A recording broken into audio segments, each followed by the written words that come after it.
I knew that was okay. I knew it.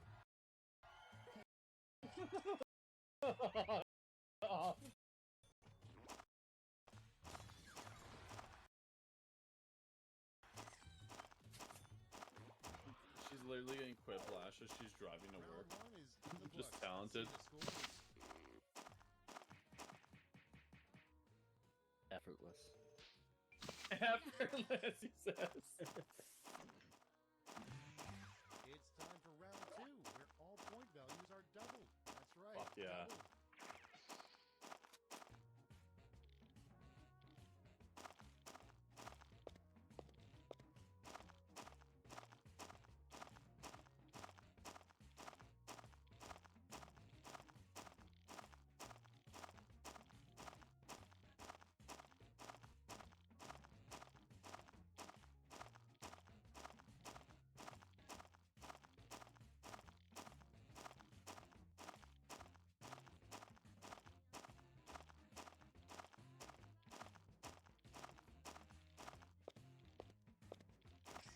Oh shit, this place is dark. Oh, these are so good. Wow. Cake's asserting dominance. In first place, has her answers ready first. She's ready. She's locked in.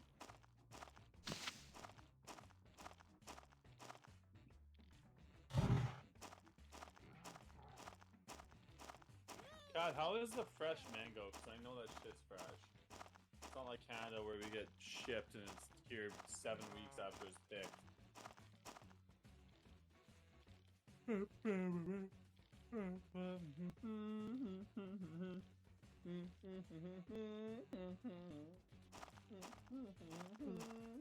Why'd you have to yawn? Now you're making me yawn. Buddy, I'm just yawning because I'm yawning. I'm not actually tired right now. I still have another 4 hours of my stream. What might you call it when you saw one for the first time? Okay, pick your favorite. Caucasian shark.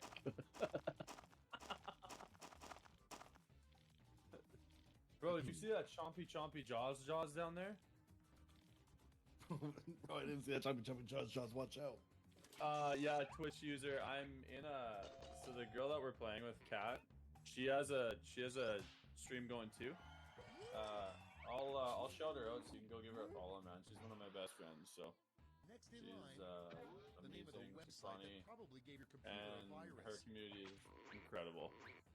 There you go. Go give her a follow. And she has, I was gonna say, and she has fresh, ripe mangoes, but that sounds so wrong, even though I don't mean it that way. Oh, but it feels so right. It feels so Honestly, right. that is fucking genius. Click Volume a the bit low. Okay, okay, one sec. How about now? Is this better? She's eating a mango right now, though. How about my microphone volume? Is this still okay or is it too low? Analskydiveonline.com. And thanks for your help. I actually fixed the Now I know my mind's gone. 'cause aftercard I just read issue, Cat's messages. I mean, and but the it's true setting on to both fix it coconuts. was She said impossible to counts. guess because it was a Windows setting. On my gaming PC, the HDMI output was at 60 FPS, Yeah! and Streamlabs couldn't handle that. So I changed it to 25 FPS, and now it works perfect. Jesus, I would have never guessed. I would have never guessed that was the issue. Rocks, Fox, and probably I don't know some how. props and fruits. Yeah, this Matcha this common, was a that actually weird sounds issue horrible. to solve. No. That sounds so awful. fucking gross. Anyway, this Whoever game is came up with super that, good dark. one. It's supposed I to be would never, scary and ever- shit, but Hey, you wanna yeah, try this I get matcha it. It's common like too raisin, dark to watch. Oh shit, I Oh, forgot to Twitch! put on my He weapon. gets it! Oh my No wonder I god! can't kill these. God, that sounds so gross. I like Yeah, matcha common. nights are dark here. Like Gross. really dark. Good nickname for your abs. But that's supposed to be this way. I do way better. Impressions is amazing. Fucking perfect, man. Whoever came One up with that. second. Might as well advertise the stream. Graced, I feel like so. Hey, the good thing flash. is- The only thing is you can't say slurs, man. I find a lot of people for some reason that say slurs in this game. You like that, Connor? Coming up next, rap artist. Alright, alright. Dickie So, and the Bushman. oh, that's a bird. Show Jax. Might as well get the bird. Little Dickie and the We need those Bushman is actually feathers so to good though. make arrows. Show Jax is actually a pretty bad rap. Yeah, is- the bird. it is These a birds are terrible attracted to dead Uh, things. As also, soon as you thanks kill for something, the they show upgrade. up to eat it. Today, buddy. They love to eat on the dead stuff. Such a, you know, lovely, happy little place. What slurs is bitch slur? No, I'm not talking about swear words. My God. Most G-rated term for an erection. Playtime with daddy. Daddy. Motherfucking comps out. Okay, the guys are Oh very my creative God. on Cat's show. That's not even I G-rated. forget what That's that not game even is called. It's not though. This is bullshit. This is supposed to be G-rated. Man, I still voted for it. Motherfucking comps out. Next in line, the four horsemen wouldn't be as scary if they were the four. That's at least PG. of the apocalypse. All right. Yeah, the birds keep coming as long as there's like dead stuff around for them to eat on.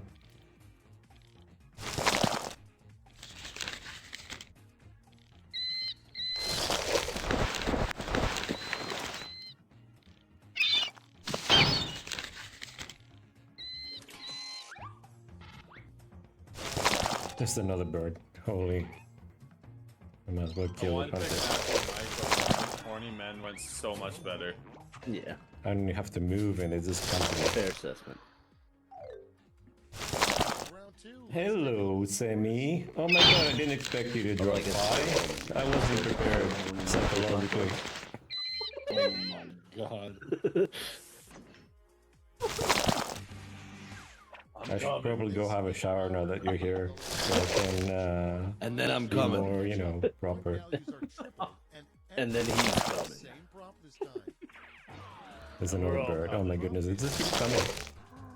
Like, as long as there's something for them to eat, they'll just like keep showing up. It's like, oh, there's that stuff for me to eat, even though it's other birds like me. I don't care.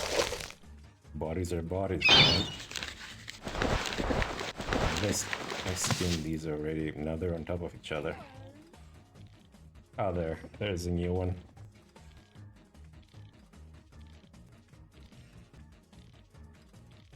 So see, Sammy, I also play dark games. Blue Man just locked in. This is a very dark world, man. Like, when people roleplay super dark characters here Three that like, prompts or that have one? I bodies think to it's- do I think it's death just one. magic and shit. Actually, I lost the character to one of those crazy death mages back in the day, and it was a very lovable character. Was He your was like game the boy of the community. He was helpful to everyone. And one day decided to play the game Yeah, while big also lead at the start. working, Let's see what and I shakes wasn't out. like, you know, fully there. And I ran into this mage, and he was doing a dark ritual with body parts and stuff. And he locked me in this room. And if I wasn't working, I'd probably kill him, but I seen a work was more. So he actually won the fight, and here characters this thing called perma-death. Like, I'll show you. Like, with death. So you have... I'll put it on this side. So you have healthy, and this is how many times your character has passed out. So if your mortality is high, you have a chance for a Streaming permanent death, and that Casey. means your character is completely dead. You fucking weirdo. So you have to make a new character, like write up a new Sisters character from News is so scratch. good. Yeah, this place it is was good. like That was such a insane good fucking difficulty answer. mode. Connor, a jar of Pickles, understandable. So yeah, I lost. The player I can knock you like out, it. but then if you're knocked Holding out, his they can pickle. decide if they want to actually People in cages. That would permanently be kill weird the for character sure. or not. It's over. I was running out of time. I'm like, people in cages. So yeah, that's another thing about playing in this place is like Fuck. for your You blew that lead, bro. and an application for I it. can tell you right now, I'm taking pictures of my sister. I don't have a sister, so it'd be a little weird. Don't lose Easy is right. this You place played a good has game, though. You played a really good game. a point system. We're waiting for Cat. Cat, we're waiting for you. Stop beating your fucking mango. Go. I'm gonna do work. So I will catch you guys. Oh, these guys don't have a kill, so I gotta focus on this one. There it is. My Discord was opening back up. I had it minimized. Actually using his skills. Oh, and he evaded my skills, great.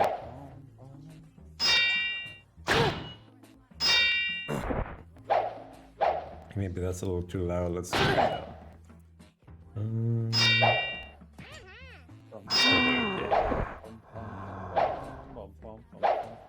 I think it just starts without her if it just goes.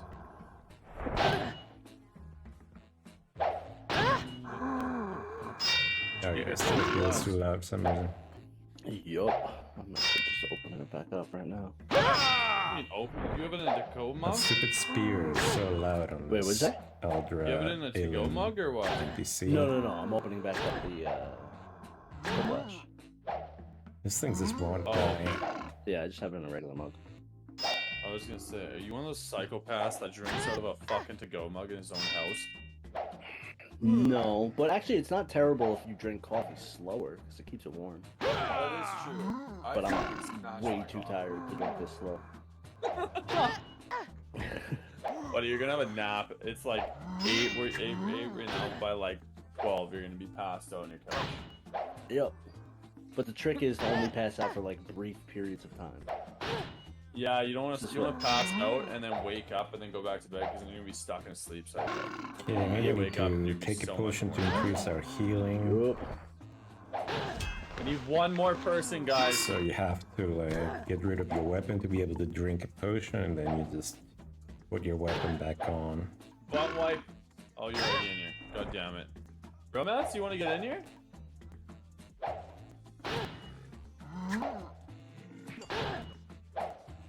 Oh, Blum. There we go.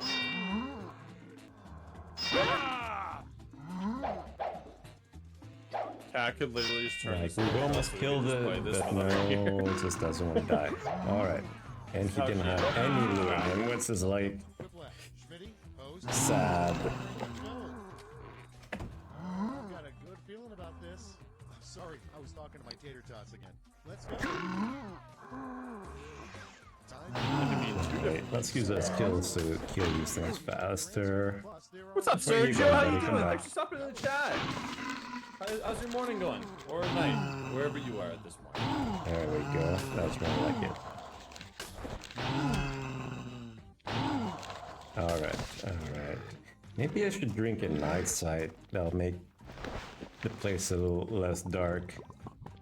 So we just had a night side potion. So you guys are not like suffering with me in the darkness. But you can't drink too many potions. It's like they have side effects and shit. Morning's pretty good. What are you? Really good, bunch man. of mages. We play some Whiplash with Switch a couple of my friends here. our trusty bow. Just yeah, Crap. enjoying the morning. That's too many people to Relaxing. take It's on. only At 6:20 the same where I time, am, so gotta get the hell out of here. it's early, but I enjoy so the streaming strategy early. here is to kill the mages Feels first good. because they can Not a lot cast of a people lot of on. annoying I get spells on to you, focus on you guys. and that Makes it a lot better. keeps you there for the other kind of harder to kill things. They come and attack you and you can't leave. and then you're dead. So Shadow, you guys you have coffee to people, control by the the way? battlefield, Like, I'm the person that really can't function not without just coffee. I really playing like to. my coffee. I'm out right now, so I need to get more coffee, but coffee's just All right, coffee's love. Coffee's life. that's You know what doable. I'm saying? It's flashing. The devil is afraid of. I need coffee now. Yeah, I'm at like 3% brain capacity. It's a struggle. Something the devil is afraid of. Chuck Norris. Streamers. I mean, This both are brother. good. Sergio, you need to go get yourself I coffee. see you in You deserve Ultima. it. Oh, did you used to play Ultima at ZKT? Thanks for Honestly, stopping by, man. Oh shit, this Yeah, guy is so hard to kill. Coffee's life. I couldn't vote for Chuck Norris because Chuck Norris is the devil. I need to heal up. Next up, the name of a hairstyle will never catch on. Come on, come on. Actually, we can also kill this guy using our bow skills. There's a skill to like cripple an enemy. So you can just cripple him and run away. But it takes more effort. Like now I cripple him so he can't follow me. I mean, sometimes it's more effort. Sometimes it's actually less effort. Like my character is a top archer. But I also have 200 weapons. Because there's a skill overlap.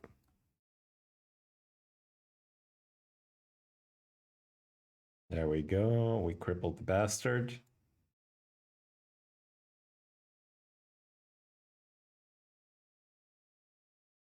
And we cripple him again. Oh no, he got up.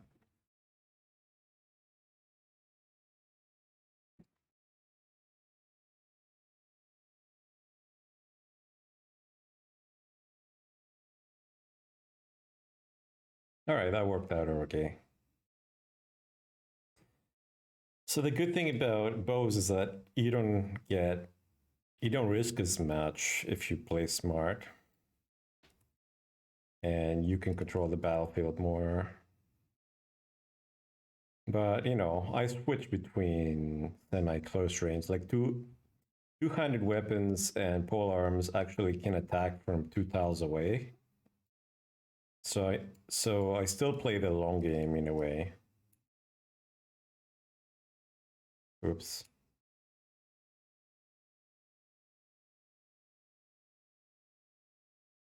Do what Cat tells you guys. Although I didn't get the name of who to follow next. All right.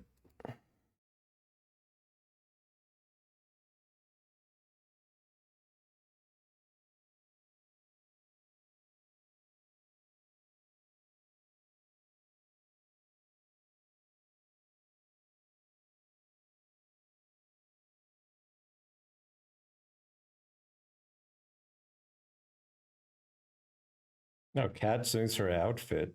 Means he's having some snacks. Let's ask her what she's eating.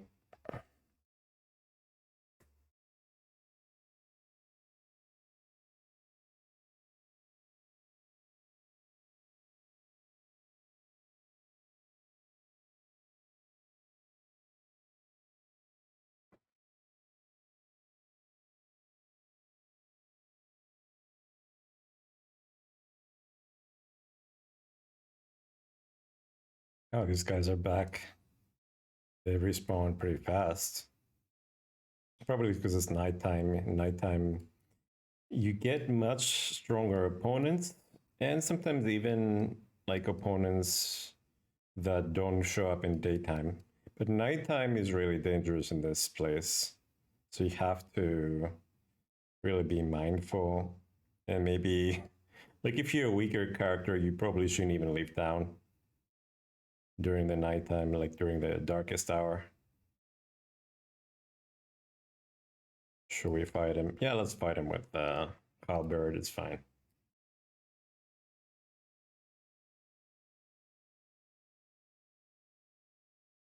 I'm just too lazy to run around with a bow, you know?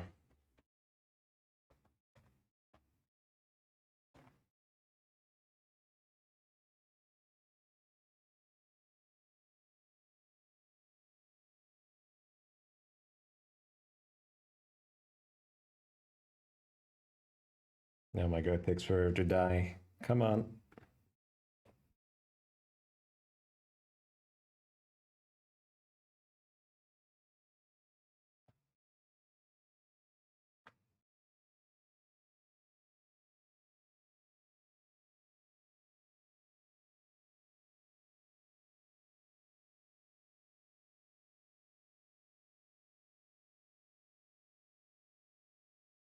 Like seriously, that's taking forever to kill this thing.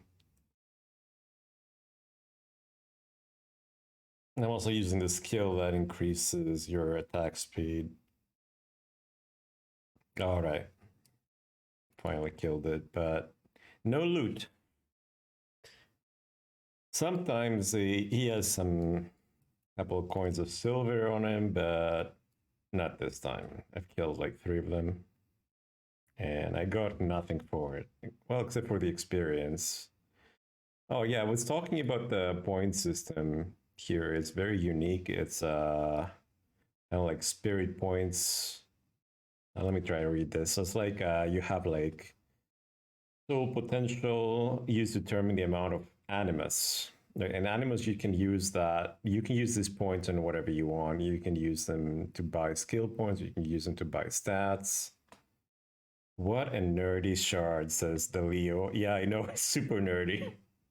Like the nerdiest, probably the nerdiest shard that, or server that exists in this game.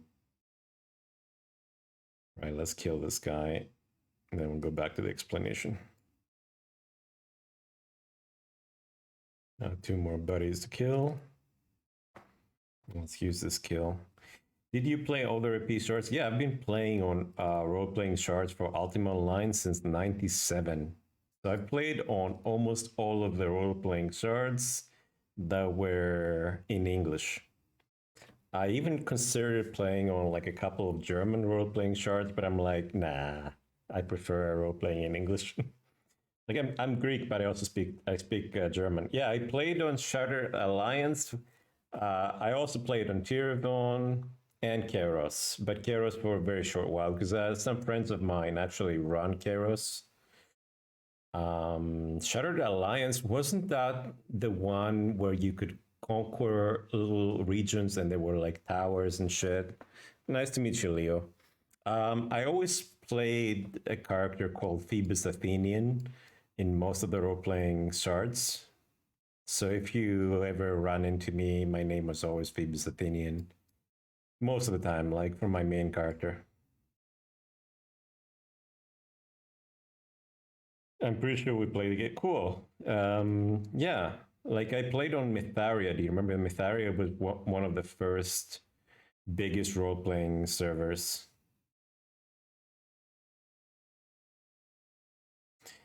Darkness. Cool, nice. Oh yeah. Who did you play on Mytharia? Like on Mytharia, I mostly played Phoebus Athenian. Oh, holy shit! Were you playing basically a warrior type template? I think I remember you. Cool, dude. I used to be the mayor of Windsong after what was her name? She stopped playing. Kind of like a beefy warrior cleric, dude. Cool, that's very cool. So yeah, I played Phoebus Athenia as my main character on Mytharia, and I also had a thief, and I also made a dark elf, a drow, who actually used to capture people in the caverns and turn them into slaves and put them into like mining for him. That was kind of fun. That's the darkest character I've played. Sometimes I think about restarting Cares. Why don't you join Requiem? It's a nice world as well. Very dark though. I mean, I think I played on Cares for like a minute. Kat is actually my friend from staff, or her other name was Slave Girl. I know her since forever. Like we go way back. Slave, yeah. If you talk to her, because I haven't talked to her in a while, tell her Phoebus said hi. and to stop by on the stream maybe one day. That'd be a nice surprise. Oh shit, we got attacked by this. The Reverend is a very, very powerful mage. And he poisoned me, which is not fun. Oh shit. Yeah, let's try to get some distance from that spell. Can we please kill you in time? Almost there. All right, all right, all right. I think we're gonna survive this one, maybe. Poison is really annoying. I don't want to waste a cure because they're also really expensive. So I'm just gonna chill out. I haven't talked to one in so long, says Leo. I helped Dark Age people remake Kairos and combine Dark Age with Kairos together, but after I took like 4-year gaming break, helped to graduate from university. Oh, what's the other guy's name who was on Kairos? He played one of the most influential characters on Dark Age. I also played on Dark Age Phoebus Athenian. He was like an academic, quote unquote, a traveling author. And he was also a noble, so he had a noble house and everything. Trying to remember the guy's name who went to Kairos.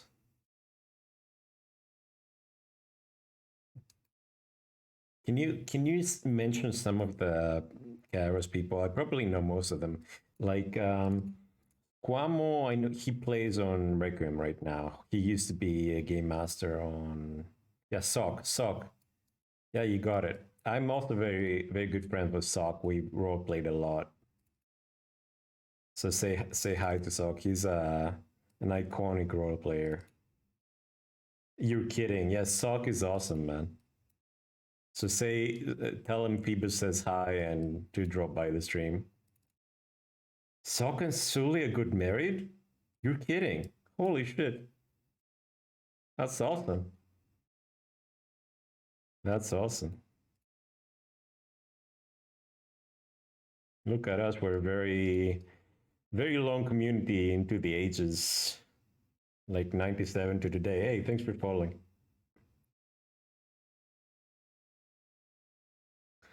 Now you're one of the zombies I'm trying to kill in the game. Darkness will never die. Yeah, right?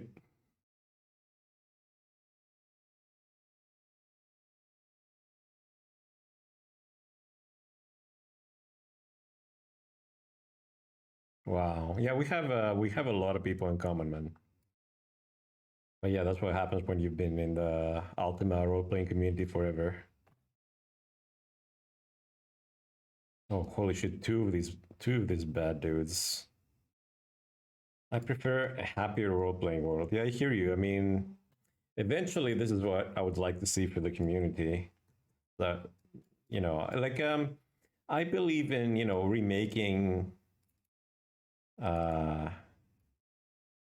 role-playing shards. Like I think Requiem right now is one of the biggest role-playing worlds. Right now, I don't feel like having too many accounts, you know what I mean? And I've been so busy in the last 5 years. I don't even remember the mechanics on Kairos. I played most of I played on almost all of the role-playing servers. But I remember more Mytharia, Dark Age, and now, of course, I'm very used to Requiem that has a very unique system. So now we have to deal with two of these guys. And I mean, one way to do it, I think I can tank them, both of them attacking me, but another way to do it is to just keep crippling one of them and run around. Oh shit. Yeah, maybe I can't tank them right now. So it's going to be running around. Can you please cripple that dude? All right. So if you cripple them, oh shit. You can like run back by him. Like keep applying damage so he doesn't heal it up. Oh shit. So this guy is like following me. So I have to like evade the one I'm not attacking. Right. I'm like figure eighting through them.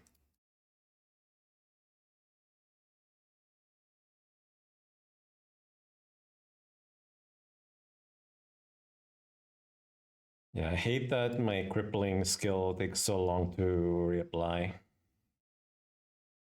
All right, there we go.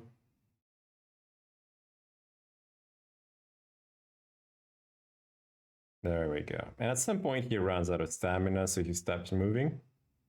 And then we can just run around until we take him down. Yeah, he can't run right now anymore.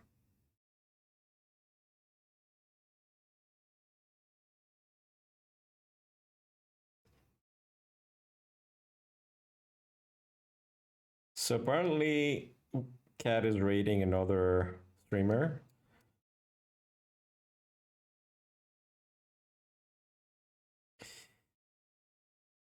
Yeah, Outlands, they only have role-playing groups. People on Outlands aren't keen on the roleplay, and the list of guilds that roleplay is so small that it makes a small percentage of the player base. I mean, I don't know. It's nice to have a place for people to just enjoy like Outlands and just, you know, like do a more classic non-roleplay Ultima gaming style, but it's good to also have like a gateway to roleplay, because I find roleplay is a lot more fun in many different games. Oh shit, so Kat actually ended the stream. Maybe I should stop hosting her. One sec. Ugh. This bastard's trying to kill me meanwhile.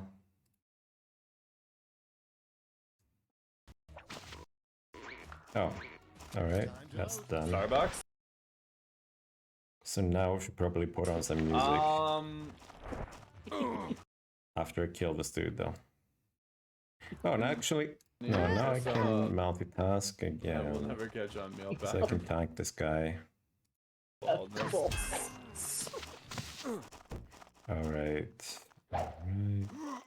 Ah, let's play this funny song just for the giggles. Although, never mind. I need something royalty free. If you have any suggestions for royalty free music, let me know. There's so much of it out there that's not My really name that is Showjax. good.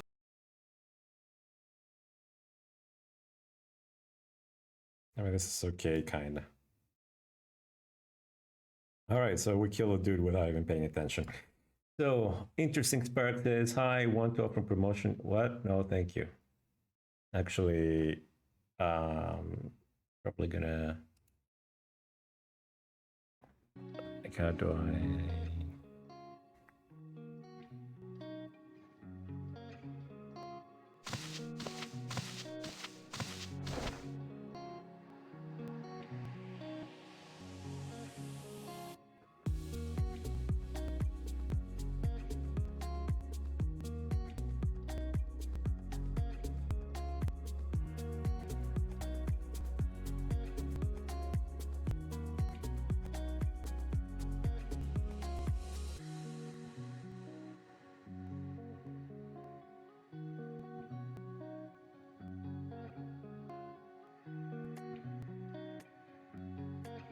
Okay. Right, so what was I saying? Ultima is what?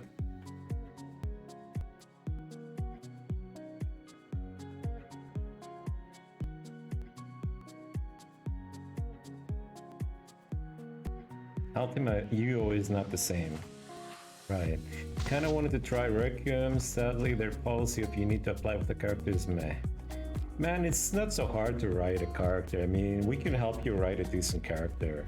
Also, on the forums, there is like a place where you can see all the character applications that have gotten through.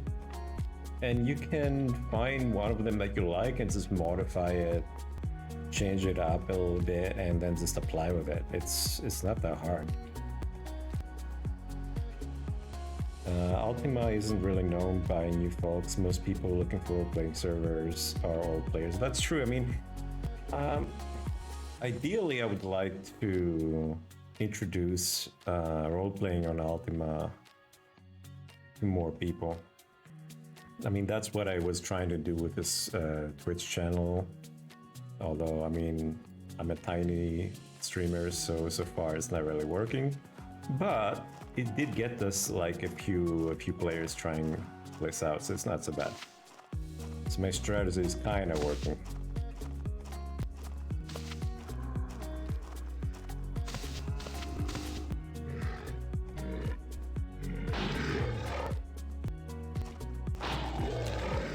Yeah, actually, I was thinking to suggest to Requiem to have like a roleplay, like a newbie roleplay area that doesn't require an application in a different part of the map, and then to have like your full serious roleplay in the main world. Like if we look at the map, let's see. Let me resize the map here. There's a pretty huge area, right? So it wouldn't be so hard to actually make a decent part of the map to be like a newbie friendly. How do I turn this off? So the map doesn't follow me. Go to location, blah blah blah.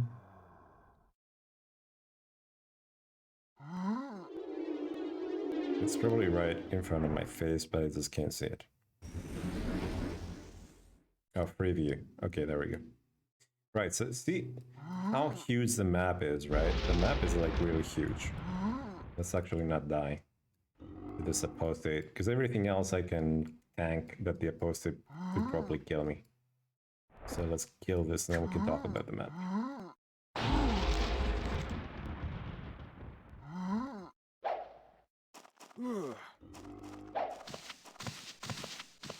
Shit, I don't want to attract more of the harder things to kill.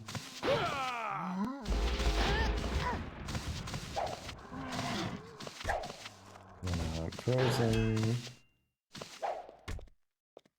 It took so well to kill this dude.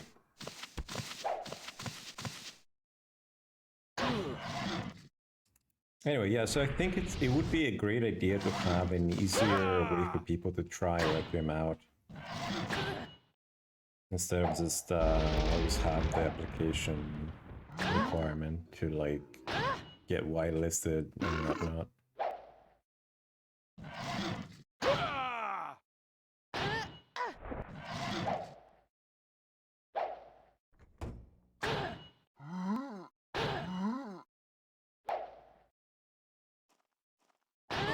Alright, finally some silver.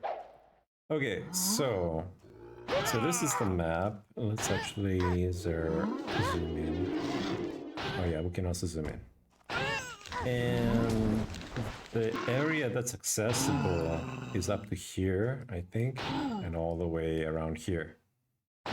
So this is actually the old town that was 2 chapters ago, like 2 iterations of the game ago. So we could have like some area for newbies that's like, I don't know, like what, this area, or actually even this area would be cool. Or something that's even like a different island. So we could have like a little newbie island somewhere that's fun enough to play, try out, and then people could see that it's worth it to actually make an application to join the rest of the world. That'd be pretty cool. Hey, I'll make a proper suggestion of this at some point. Okay, let's get the map back down in size. What happened to my music? Why did it pause? Oh, I need to do a playlist. Okay, I don't even know what to play. Let's try this.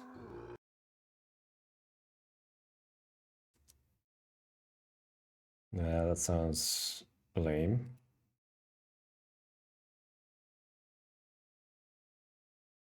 Okay. Alright, so. Daroth runs Regifel. I've never played on Regifel.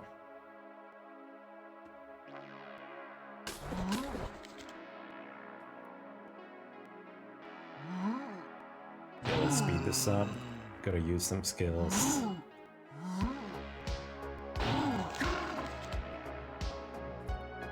I like that the new client pops up the names like this. It also makes me think of the older, nerdiest game on the planet, which is Ultima Online. You know, you always get your targets on one side of the screen. And you can sort by distance, type, speed, and all that kind of stuff. Like, really physics. And like the game that uses physics the most, or like a version of physics most accurately, where having like an intuition about physics actually helps you become a better fighter. Darian and Lydia run Ultima Online mid. Yeah, I haven't played on that either. I really would like it if everyone joined Requiem to make a super giant role-playing shard, and then like we could have a system where you could like migrate to other places or make it easier to run multiple accounts. Like actually one of the open source programs that I wrote in SearchForge, which was like an open source community back in the day, was a system to make it easier to manage multiple files for different servers. But then I got really busy with work and I dropped it. It'd be really cool to have something like that. Like role-playing on GTA, for example, it uses the file them system that allowed you to easily switch between servers, get all the necessary files, and the player doesn't have to do very much, you know. Here we have like every server has their own patcher, and it's also too much work for people who want to run their own server. I mean, I worked on my own server back in the day. Did you guys ever hear about Mytharia or Matrix Shard? It was a place that was designed to run without game masters, like a complete sandbox. So the only thing a game master did for you was to zone you an area that your group of players would conquer and clean up like NPCs and other things inhabiting it. And then you got full control of that area and you could do whatever you wanted. You could make a whole city, zone streets, zone housing, zone businesses, collect tags, and everything was up to you.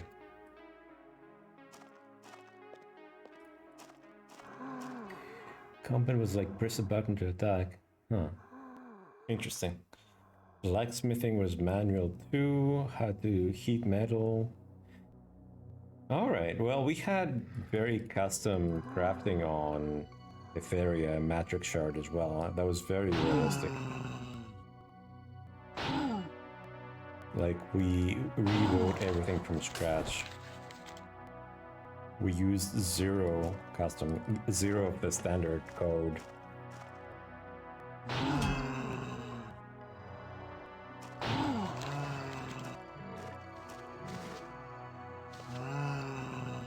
You host Ultima Shards. Cool.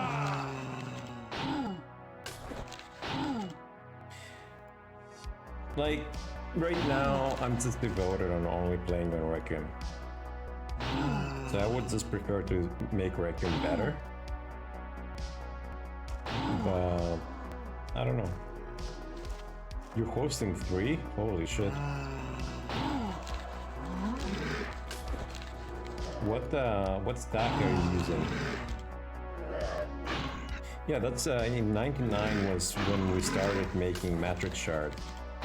And it was on the penultimate online emulator. So all the programming was in eScript. This kind of sucks because it's hard to save like I have all this code, right, from Ethereum, and it's very hard to reuse it. Like I've even donated the whole code to Requiem to see if they could like save some of it, and I think they used some of it in their housing system. Because we had a fully custom housing system on Ethereum. Ooh.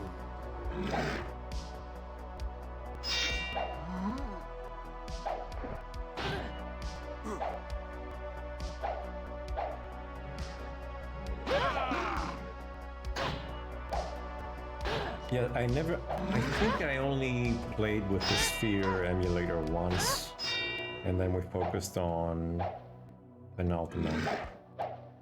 Stack, you use Windows VPS on a VMware stack. Okay. Generally, I don't like hosting anything on Windows. Like, I've been in web hosting since I was like 14, and we always use Linux. My first web hosting company, we use Slackware, Linux Slackware.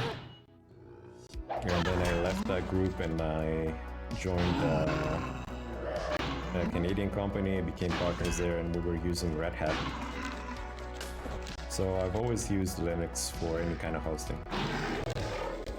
Yeah, ServUO loves Windows, I see.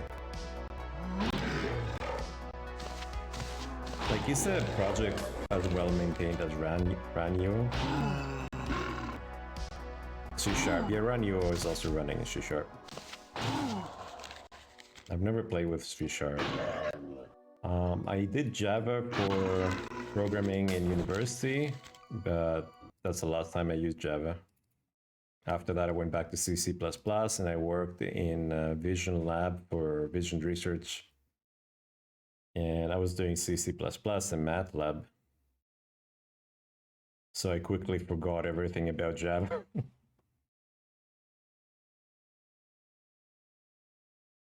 Ranio is old Servio. Oh, they like split and got some of the code. I see.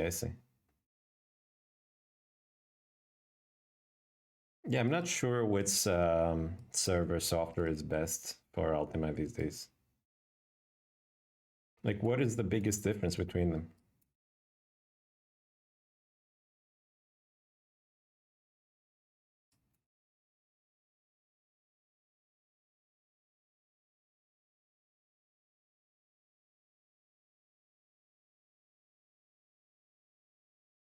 Between Ranio and Servio, nothing really. Really? So, like, what percentage of the code is the same? Modern UI is pretty different. So what's... I didn't even know there were so many emulators these days. I thought people would give up, you know. But sounds pretty exciting. Like, if I wanted to do my own shard, I would do something that barely looked like Ultima. Like, it would use some of the Ultima logic, but make something that's more full 3D, so it can attract new players. Because a lot of people don't like this classic Ultima feel, you know, it's very retro. So often when I try to get people to try the game, they're like, oh, this looks very old, I don't like it. Yeah, I remember there was this project called Ultima Iris, but they dropped it. It was also some people from a German university that were running that project, but it got abandoned.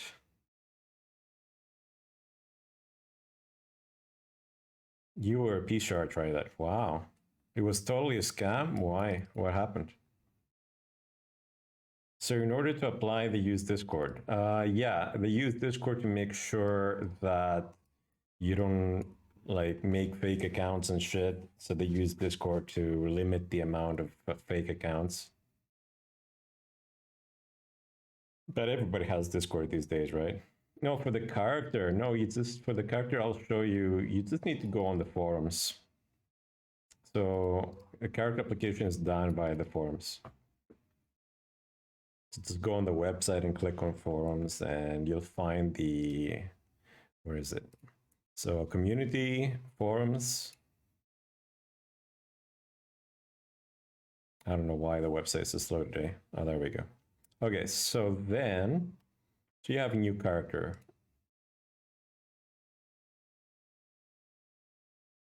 Where's the application, resources, new character applications, right? So that's where you go.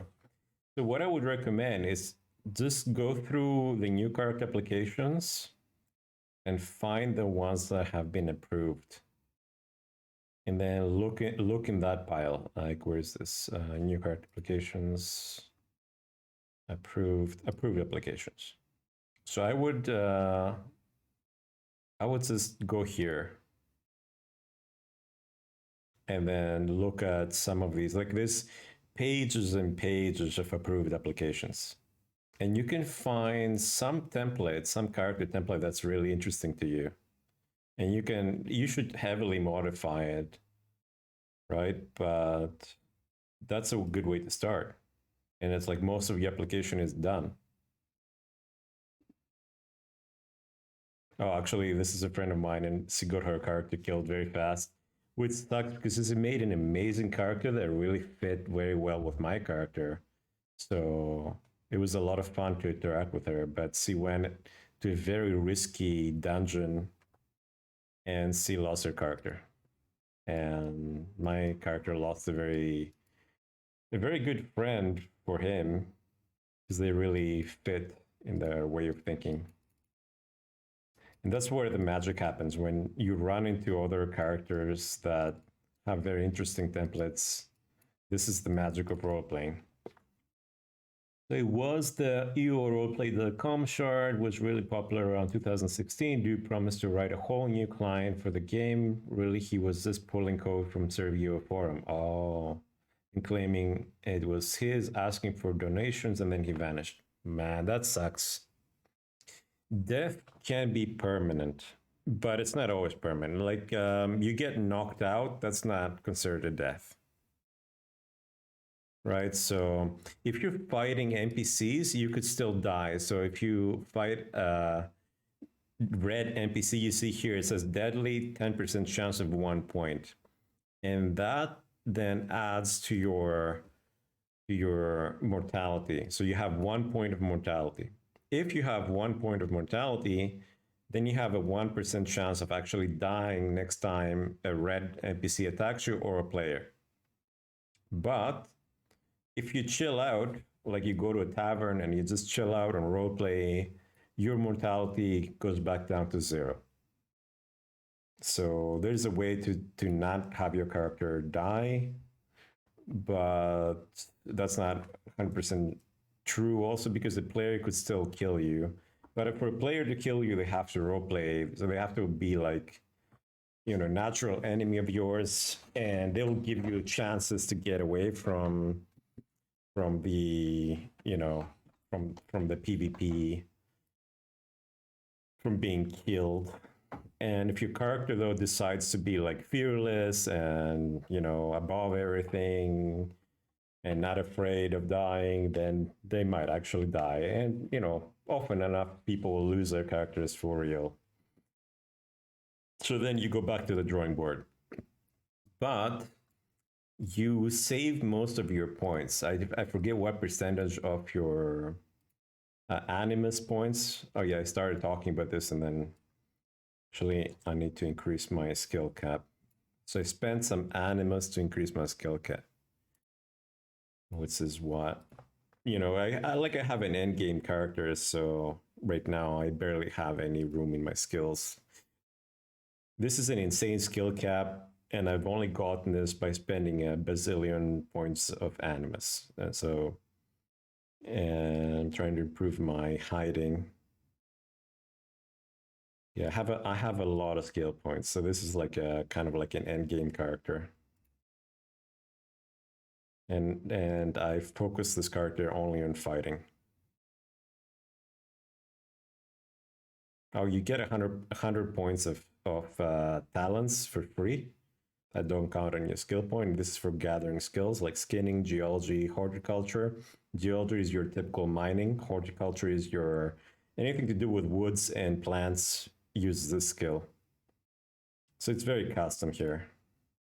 You also have like guns here, firearms. You also have doctoring. So when you get killed by something, you have a chance of getting different kinds of diseases or injuries, and then you actually need a doctor to heal you. Otherwise, you have a lot of negative side effects. So death is very brutal here for sure, yeah. But I don't know. I think this also makes the game more meaningful in a way, and more annoying sometimes. So I hear you.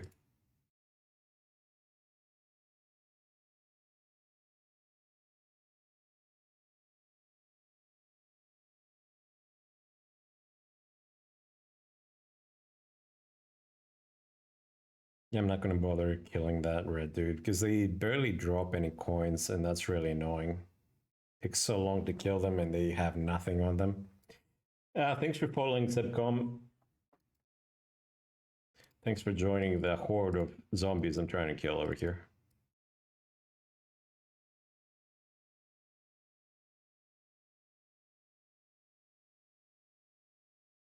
So yeah, so after you lose your character to permanent death, your animus points, I think you retain like 60 or 70% of them, which means that you make a new character template that don't start from nothing.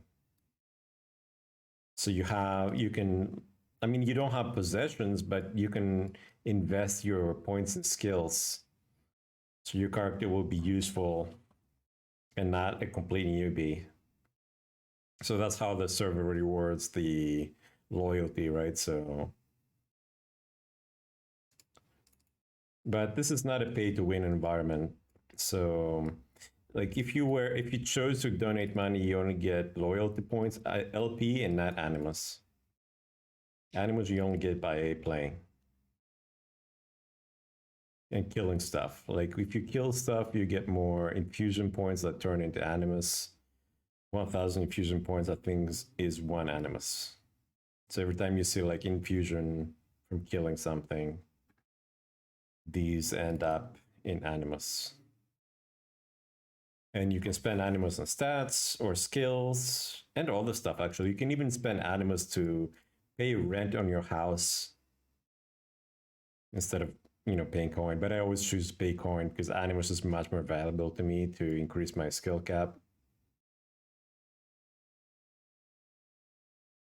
Just running away a little bit to heal. Because the zealot mages are insanely hard to kill sometimes, and if they get lucky, they can just wipe you out in seconds. Even though this is an endgame character, this dude here can still kill me. So you have to handle with care. Can't like semi-AFK this character. I mean, this baddie, super mage zealot. So aside from these like NPCs that I'm hunting right now, there's actually lots of like boss level areas that require a lot of skill, or you have to know how to kill them. Some you need to actually attack with a group. They're almost impossible to kill by a single player, as far as I know, unless you have some insane mage. And also magic here is illegal, right? So it's like Dark Age role-playing server, if you ever played on that. But my strongest character that I ever played was a pagan mage, and I killed off that character on purpose because it was too hard to play. I'm more of a casual gamer, and playing that character required to like really actually study because the magic system is really detailed here, really intricate. And if you don't play that character for a while, then you're like, how does this work? What was I doing? How do I play this character, And you have to understand the whole logic behind different magic systems. And there's many different types of magic here. What was this? Skills, magic. So there's like, these are your basic magic skills. Incantation is uttering spells. Then you have linguistics. That's like for understanding all the little bits of magic, all the little syllables that your mage character can utter. And then you have resistance, which what this character has to actually resist magic cast on him. But he's not like magic character. He's more archer and dual polearm wielding type character. But you have diabolism, you have divine arcana, which is like your god-based stuff. Then you have general arcana, then you have arch magic and paganistic magic. So it gets pretty complex. Hey Zoop, welcome back, man. You're loving the music, eh? Yeah, I just found some royalty-free music so I can post this on YouTube and not get it all wiped out. All right, so we cleared this area. So yeah, magic is really so annoying that I decided to kill off my magic character because it was just too complex to play in my casual playing style. This game is based on the Ultima Online game, but it's completely different. This is called Requiem or 13 Thrones. So you can go to 13thrones.com and read all about it. I also have on my YouTube, I have an introduction video. I'll make another introduction video with a better quality at some point. But this is what this game is. It's a medieval gridmark role-playing environment based on the Ultima world. It's a very dark area. It's a very dark world. It's 18 plus, like survival horror roleplay. You have a disease in the game that's like the pandemic, but this has always been the case even before the pandemic. So it's like a survival horror type environment. It's not an environment where you play a hero and you expect to make it. If your character survives, that's actually a good thing. So yeah, this is the world.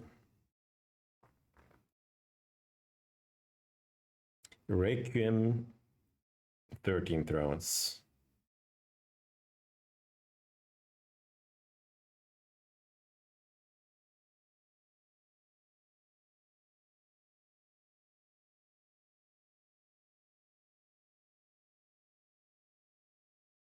I'm so frugal that I even if I don't use my hip lantern, I turn it off because it costs silver to get the refined oil to use it. Requiem something. Requiem 13 Thrones. I'll type it in chat for you 1 second. Okay. There you go. I just put the link in chat.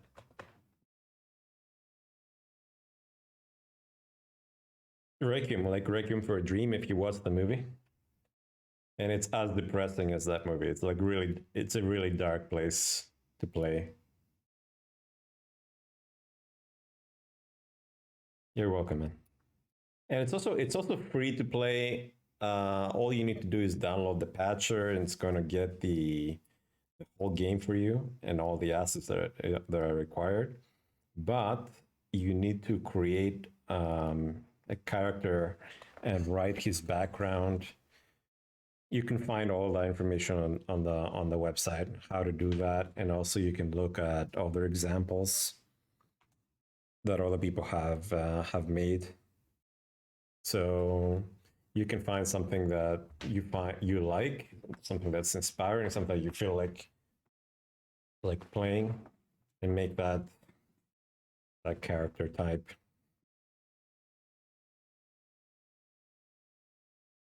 Never heard of Ultimate? Is that an old game engine? Yeah, it's a game that came out in 1997. It's actually the first massively online role-playing game, MMORPG. It's the first one that ever came out. Made by Richard Garriott, a very imaginative guy that created the Ultima series. Like the older Ultima games were just role-playing games, but no multiplayer component. And then he decided to make the first multiplayer component. RuneScape is based on it, yes, to an extent. Everything is based on it because it started that whole genre. Like even WoW is based on this. But this is more complex than WoW. Like in terms of complexity, I would say only EVE Online is more complex than Ultima Online. And EVE Online is about spaceships, you know. But now you also have like Star Citizen that's eventually going to be like a game. It's still in development for ages now. And community funded too. No, Fallout came after it. Ultima is much older. Ultima is one of the oldest role-playing games, actually.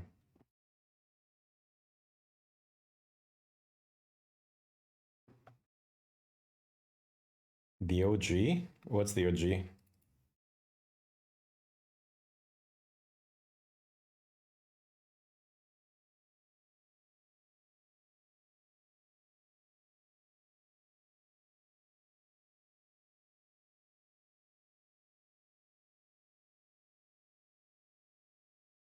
Original gangster. Yeah, it's the original gangster of role-playing for sure, yeah.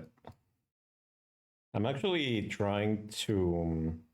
I'm also role-playing on Grand Theft Auto GTA 5, and I'm playing in places like based in New York. So it has like gang roleplay in it. You might enjoy that too. It's a different environment, completely different game than this, but you also have the roleplay element there. And I will stream that at some point when it's ready. That was my other idea for what to stream.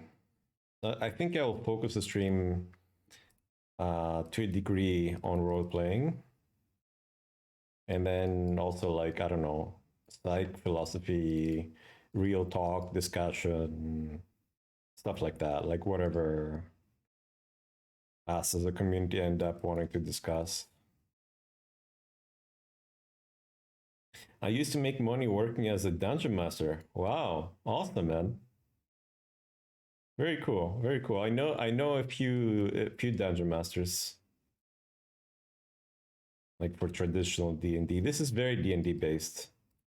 Like the whole idea of Ultima is basically D&D but digital. And in this world particularly, you even have like dice. So if you roleplay with other characters and you want to roleplay something really unique, that's when you actually use the D&D element to try to see if what you imagine can be possible. For example, my character has 120% perception, which is maximum perception skills. But let's say that a game master is role-playing a demon hiding around the corner. So then I can use my D&D dice and my perception skill as a multiplier to roll and see if I would notice the demon hiding around the corner. Okay, we need to run away a little bit to heal. So people can play it very technically, you know, focus more on rules than freedom. Yeah.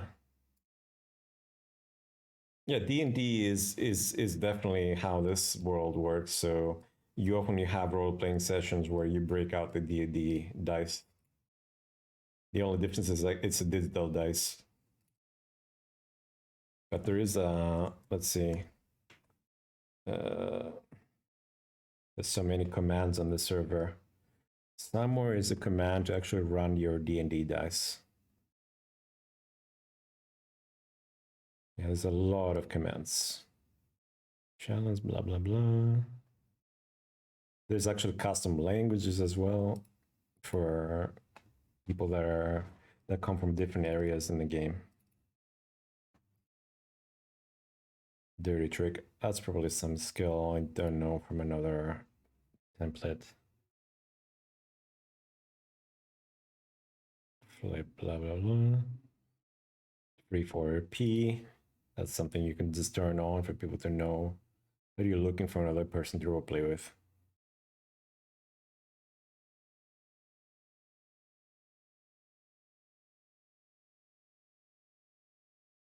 Help info is how we got this screen. This gives you some explanation of all the different commands. Somewhere is the dice. So like I will showcase the dice once I find it in this endless list of commands.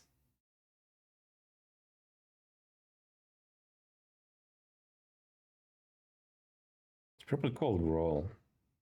Roll menu. There we go. Opens the roll menu where you can simply roll dice plus skill rolls. So you do that, then you open, let's say we want to do the example where I use my perception skill to roll for being able to notice, like, let's say a demon played by a game master, dungeon master, as you know, hiding around the wall. So you can run for that. So I got 24, right? So you have your 12 dice, 12-sided dice, and then that's multiplied by the maximum number for perception skill, and then you get your final number. So I got 24 and 20 on the second. Hey Sammy, holy crap, thanks for reading. I don't even have my rating messages on. Guys, go follow Sammy Seuss. He's an amazing streamer, also from Greece, and he's one of the most creative people on Twitch, and most random too sometimes. I don't even know how to do shoutouts properly because I barely stream. Oh, there. Actually, never mind. Sammy Sue. I'll just put the link in chat for you guys so you can go follow Sammy Sue. Right. So this is your D&D dice, but you also use it with skill. But you can use it without skill. So and you can also set how many sides the dice should have. It's super nerdy, this place, I know. But yeah, here you go. So it's fully D&D compatible. So if you know how to play in D&D, oh shit, never step on that blood. It's full of poison, and it's really strong poison. So the only way to avoid it is not to step on it, or to buy boots that are very secure and don't let liquids go through your body. They're called like muck boots or something like that. And you need a tailor to make you these special boots. Some people say the D20 is not the best, but maybe not the most important part. You can set whatever configuration on the dice you want. You can set like a 12-sided dice if that's what you want to do. Oh, so a lot of people here know Semisu. Cool.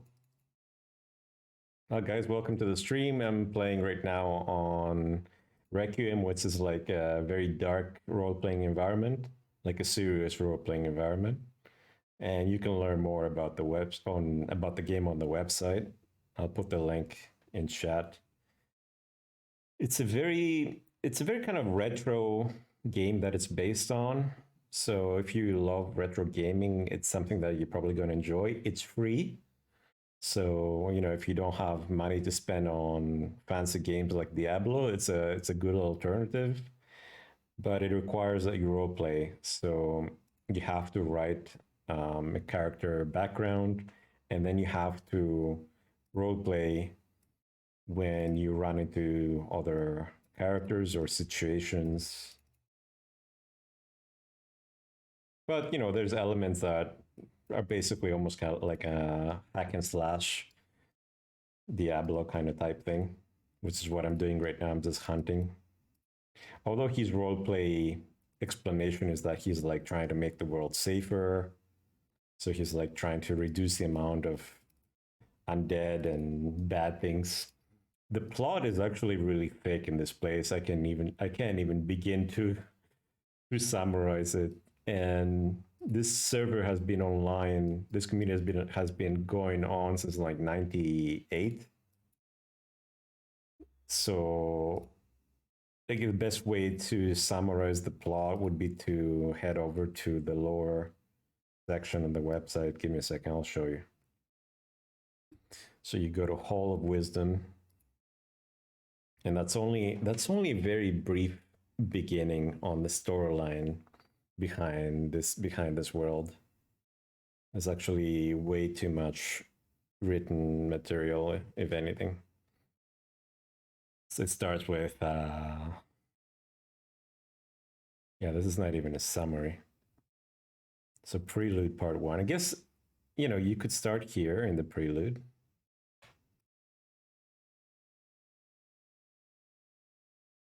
I don't know if I can even come up with a good enough summary because the story is actually so long.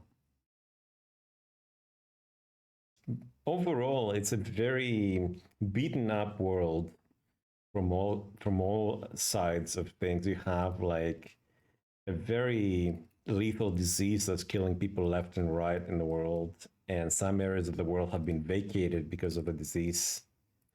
It's basically a very survival theme environment.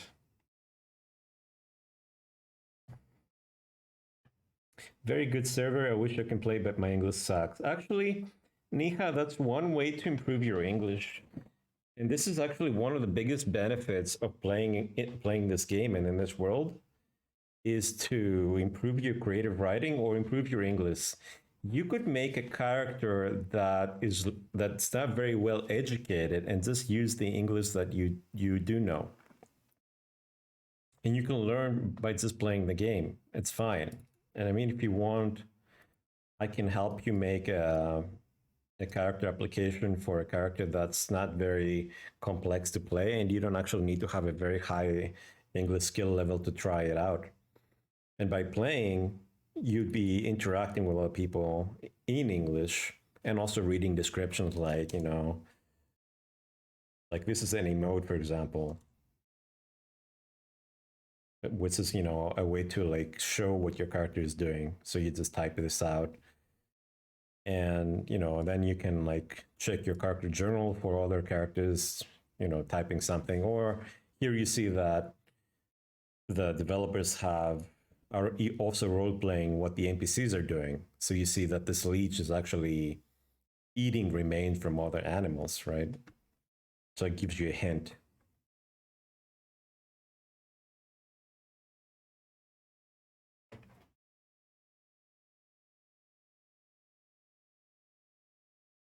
So yeah, I would definitely recommend that you still try to make a character and learn by doing. Oh, did an application. Awesome.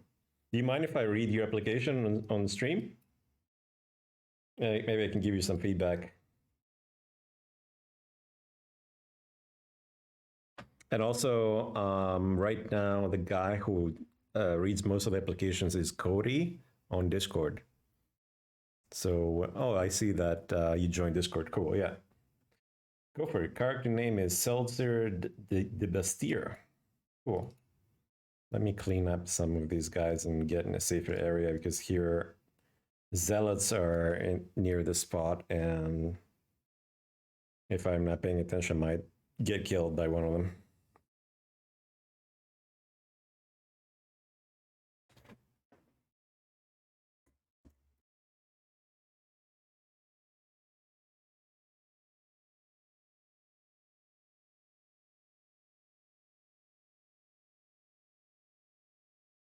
All right, all right. Yeah, let's move to the safer area.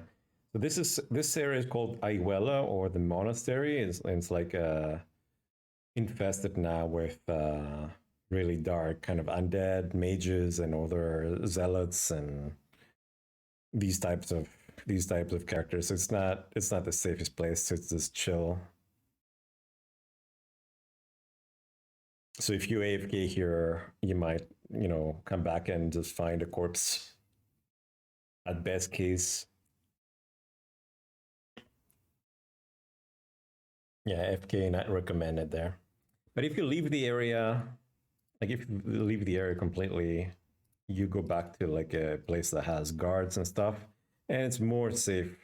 Although things can happen anywhere here. But in areas where there's guards, you can consider that a pretty safe zone. Like this, as soon as you leave this area, then it's fine. And you know, before you go in, actually, you see the the warnings that, you know, this is probably not a safe area to be in. But here it's fine because you have like 3 guards, you can just chill a bit. All right, so let's go read your new application and see. Seltzer. Okay, so we need to go to the forum, applications, new character applications. And here we have our friend Seltzer that just applied for a new character. So here you have like the typical questions. Do you have any prior experience with Requiem? Never played before on Requiem. It says played Neverwinter. Oh, cool. I tried Neverwinter on Mytharia for a minute.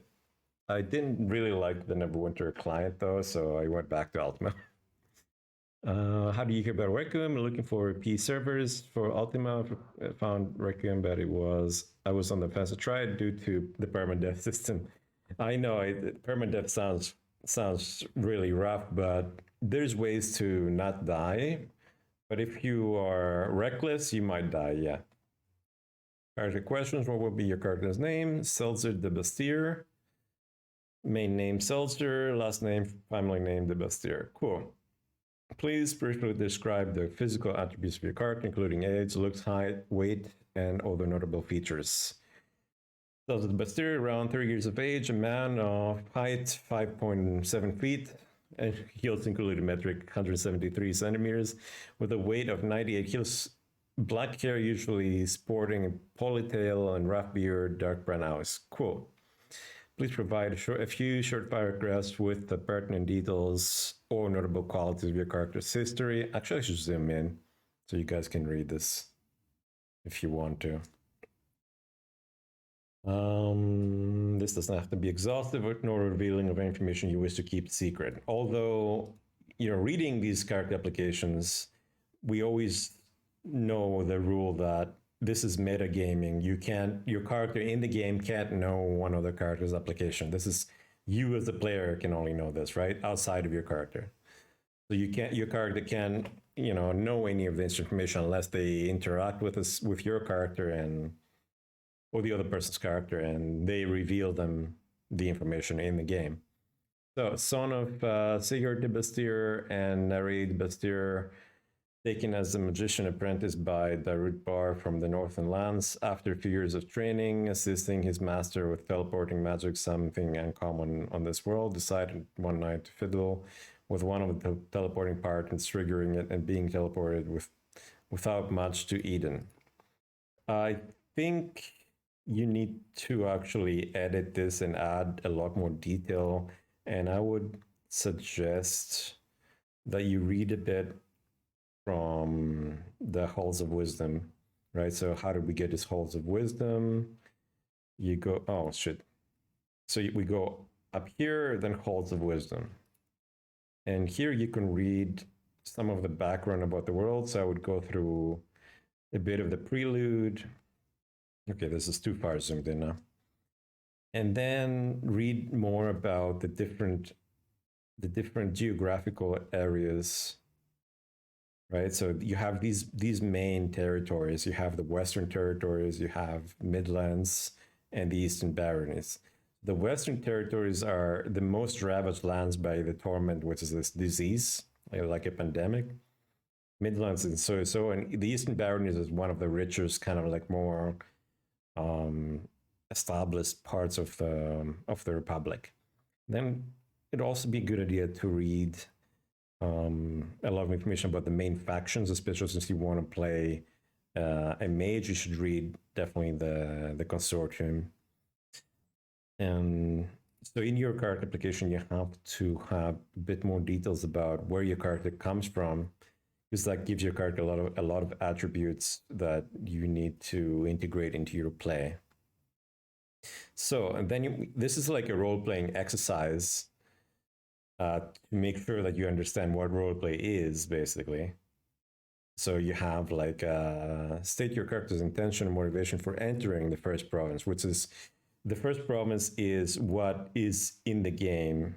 So it's not like the theoretical story behind what is the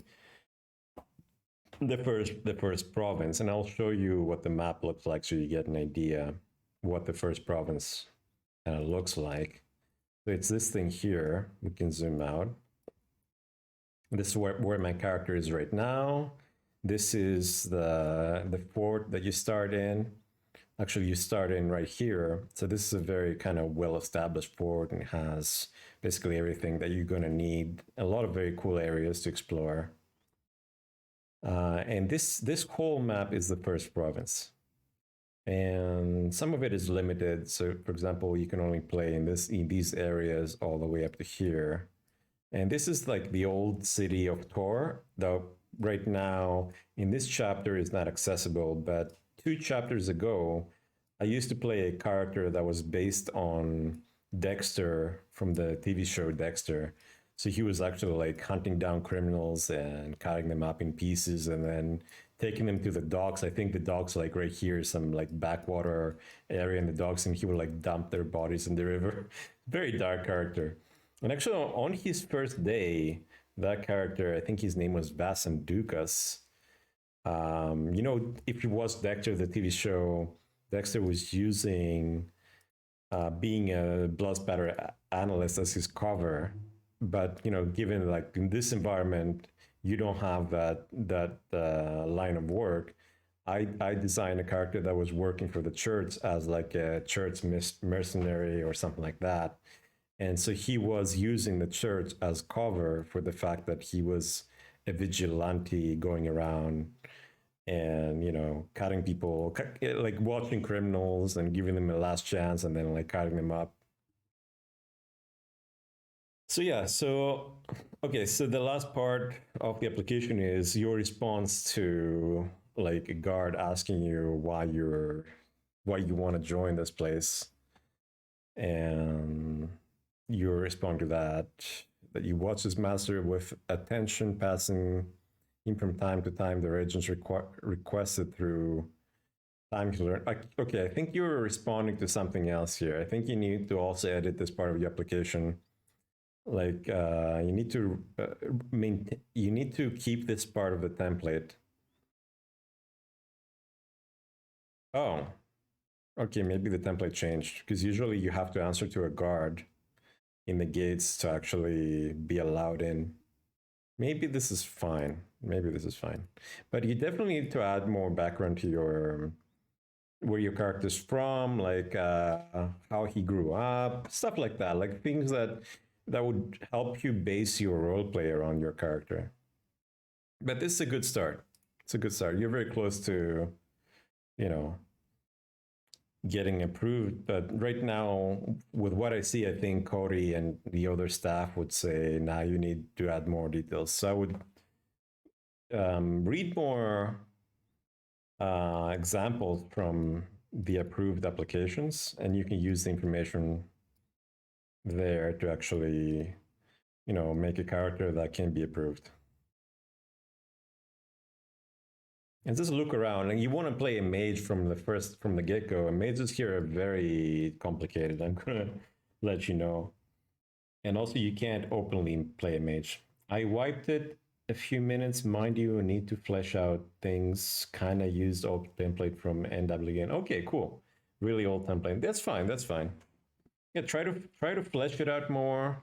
Pick an area of origin and read a bit more about that area. There's actually many areas with a lot of detail. For example, if you choose, I have 2 characters from the Midlands, and one of them grew up in a forest in the Midlands that's near Ostenham.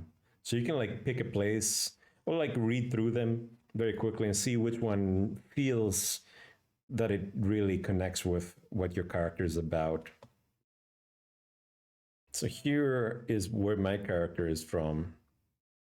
It's a place like full with like coniferous trees, rocks, forest floors covered in thick coats of lichen. The air is thick with fog that rolls through almost year round, only breaking when the flame reaches the highest points of the sky. And the flame is like a religious element in the game. You have to read a little bit about the religion to understand, you know, this idea. It's kind of like based in the Christian religion, but in a different version of it.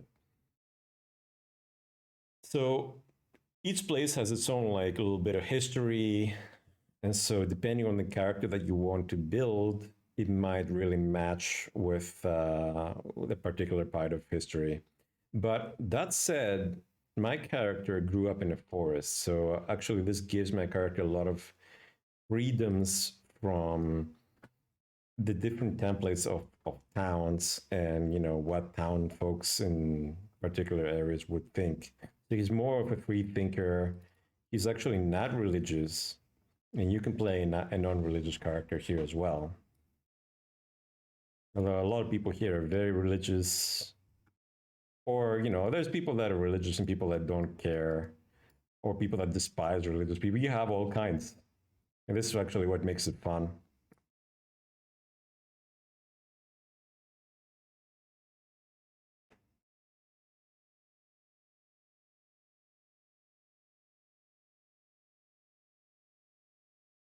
Okay, let's kill this mage.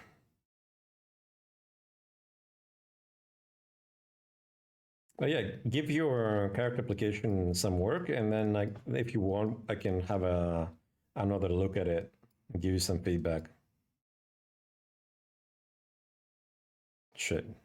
Oh, this mage casts a spell on me, weakening my character. Now I can't carry as much stuff. That's super. Luckily, I have a potion that allows me to carry more weight.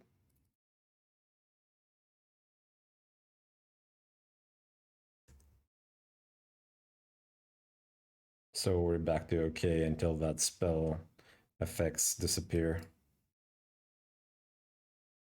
And that's the value of having a variety of potions in you. I mean, that's generally true for most of Ultima type servers. But here the potions work differently. Like the healing potion doesn't actually heal you, it only increases your healing amount. You have a grid system that's more like roleplay based. And it's kind of like, depends on your skill of anatomy. And it has like maximum points. I'm almost like halfway through my grid. Which means that my character needs to rest soon. Just go sit like in a safe area and just chill. That's how you recharge your grid. Or you can eat food. So if I had more food with me that gives grit, that'd be another way to do it. So it's a survival game, right? So your character needs to eat, he needs to drink. Speaking of which, I forgot. It's been a long time since he had any water. Let's give him some water. Oops, I almost drank that cure potion. All right, so he's full of water. Maybe we should finish the hunt soon and get our character in town. How many coins do we collect? Like 48. Foul is not bad. So that's like equivalent to 48 silver. Almost like half a gold coin. Which is not bad.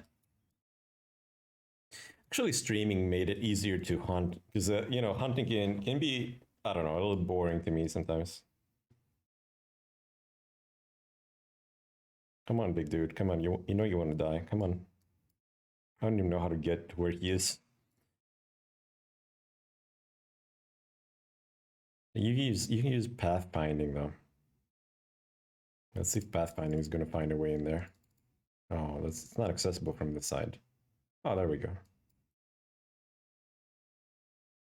You use pathfinding usually, depending on your settings, is like double right click in a spot and it's gonna find his way there.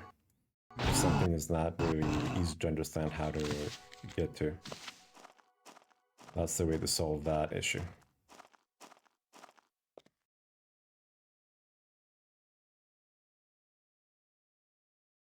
So when you face mages, it's always a good idea to try to kill the mages first. So as you can see, they have a lot of varied spells that they can cast on you, and some of them are not a fan kind. They might result to you losing the battle in a way. Like being frozen is just one example. The other X that we got was decreasing my character's strength. That's also not fun. I'm carrying a lot of stuff, so then I couldn't move. That's actually one of the most annoying things, is like when you carry too much stuff and then you get that spell casting you and you can't even move.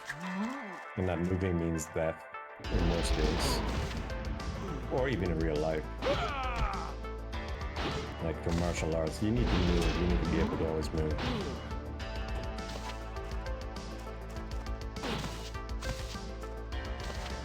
These things, like the bloaties, they sometimes explode when you attack them and they damage a lot of things around them. So actually one tactic is to hit these guys first, because they will also damage other things, and that saves you some time. But it also damages you, so you have to keep an eye on it.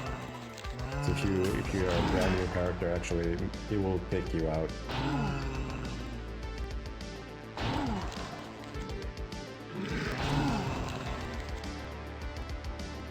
This guy spits stuff that's acidy, so if you step on it, it damages your character. So you have to avoid these green pukey spots.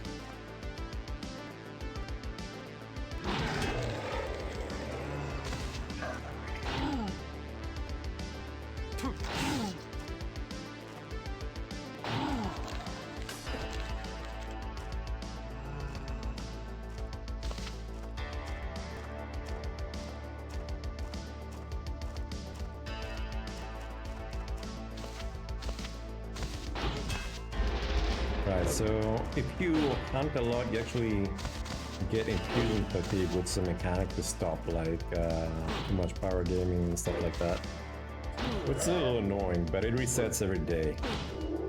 So if all you want to do is hunt, then like the game is designed to want you to make you roleplay more with other characters.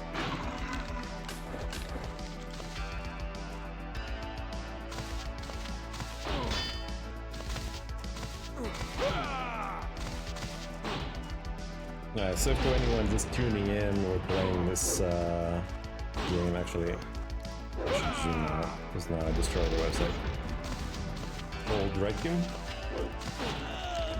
And it's like a medieval, grimdark role-playing environment. It's very dark.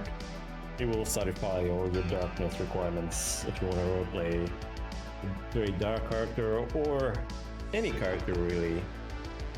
But be warned that you will run into people who roleplay super dark characters that lie, cheat, try to abuse your character.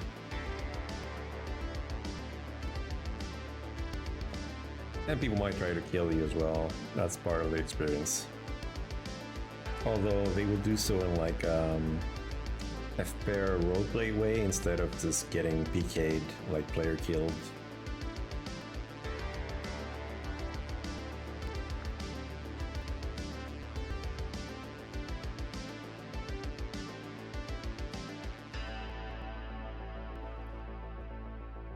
Our game looks a little retro. Yeah, there. Oh shit, I looted the wrong item. I don't really care for this shield. It looks pretty shitty. Another post-it, holy shit. Let's kill this dude. Come here, you.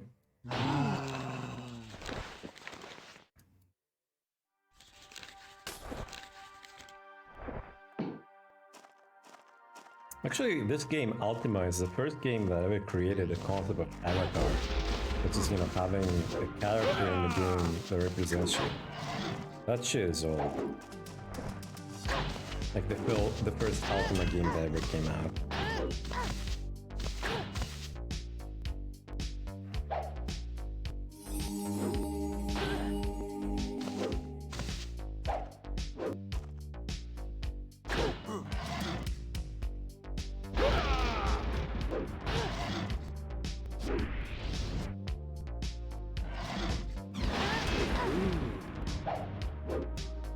Oh, nice. We got some silver. Check how much silver. Oh, we only got 8. Got 51k. Copper, that's 51 silver equivalent. Not bad. Oh, a lot of that is here. Alright, getting a little tired from hunting, so we can just go grind up. There's like an industrial grinder in this game because there's this one faction, Foundry, that has already invented steam engines and stuff like that. So you also have like some steampunk elements. It's not completely medieval. And anything that you don't want to use, you can throw in the grinder and you get some elements from whatever that is.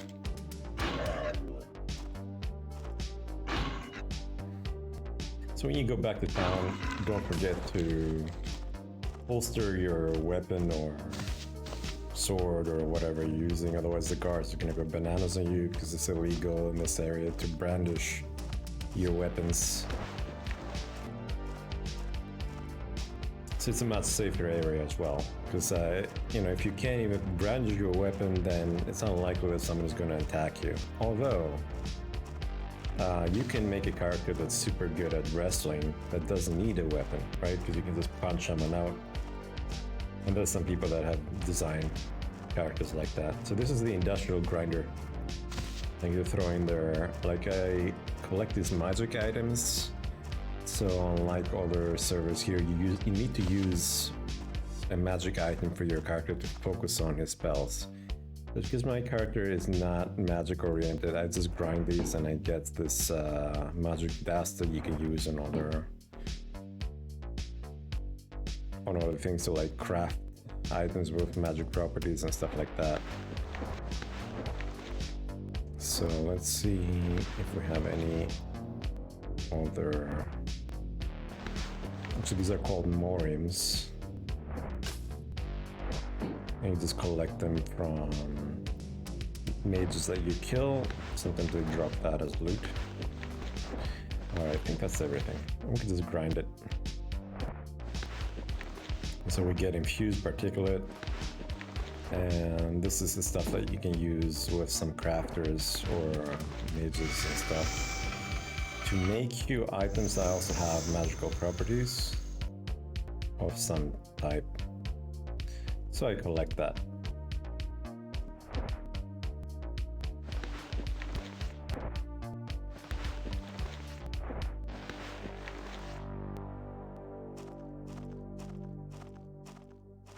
Right, I don't need the lantern anymore, and I want to save time on it because that thing costs 15 silver.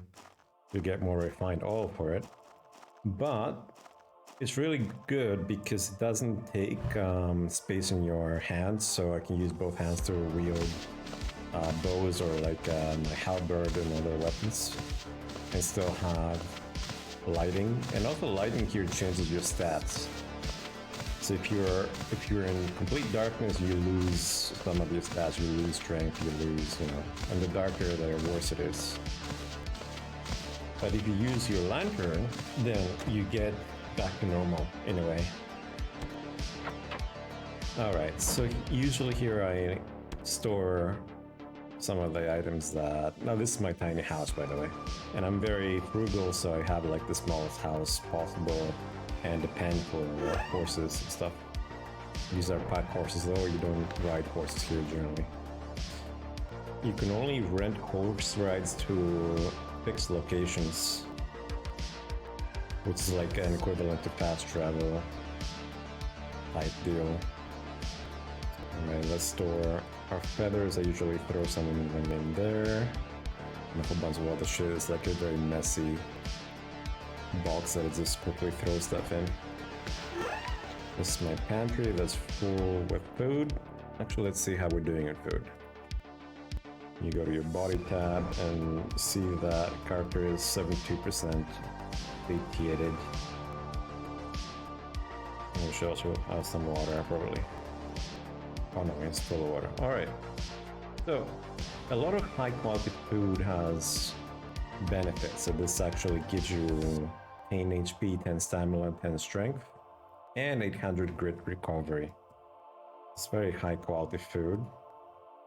So we're just gonna have some of that, and you see that right away I'm actually my character is a little stronger, has a bit more HP and stuff like that. And this lasts for, what does it say, 120 minutes. So food has a lot of use here.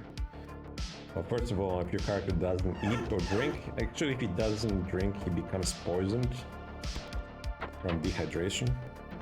So you need to drink. And if you actually drink from, like if you fill your water skin or water container from the river, the water is actually poisoned.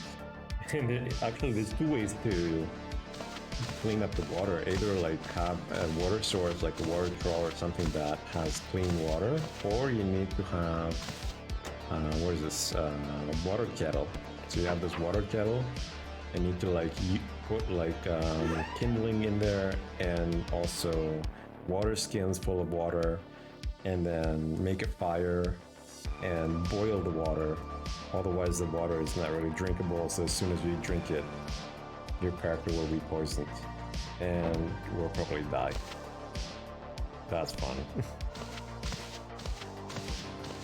So next stop, we're going to go to Fort Presidium. This is like the fort where everybody kind of starts out. This guy is actually selling newspapers. Yes, there's in-game newspapers with in-game news and a whole bunch of articles that bring you up to the latest events, at least as the news people want to portray things, right? Or whoever wrote the paper, because the article, I mean, because you can actually submit articles. That's actually a paid job in the game if you want.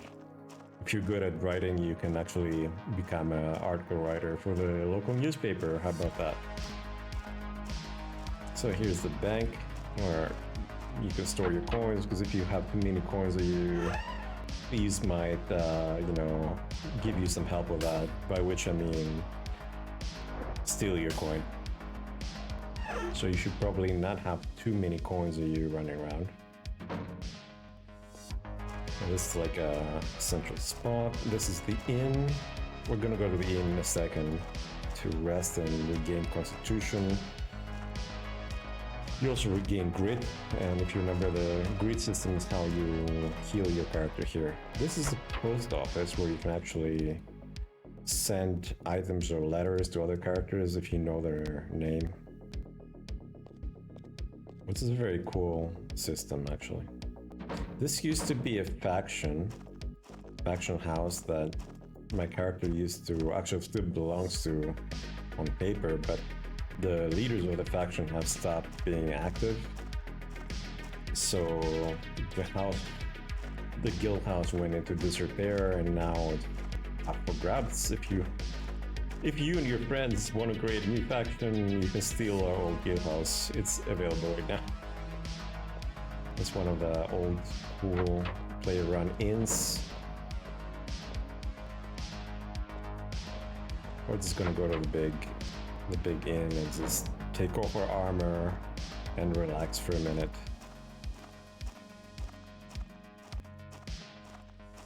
This huge building here, it's like an inn and tavern.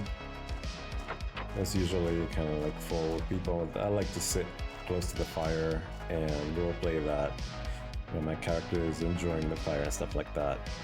But here, get the most grit back, you need to actually get rid of your armor, because if you're wearing armor, you get dinged and you don't get as much grit back. Anyway, I'm gonna take a little break to get some water and stretch my legs, so I'm going to just let you guys chill a bit in the tavern as we regain constitution. I'll just put my journal here to keep track of anything said. So I'll be back in a sec.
All right, having a quick bite to eat.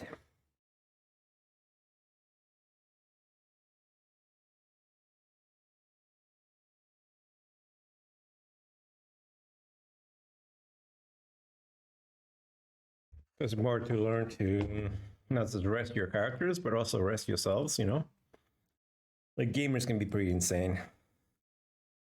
It's good to also try to be a healthy gamer, you know what I mean?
All right, so our constitution is slowly going back up.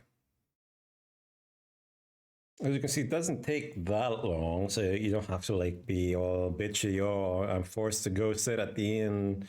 I want to hunt all day. They won't let me. So the idea here is, you know, that you try to help players to meet each other so they have more opportunities to roleplay.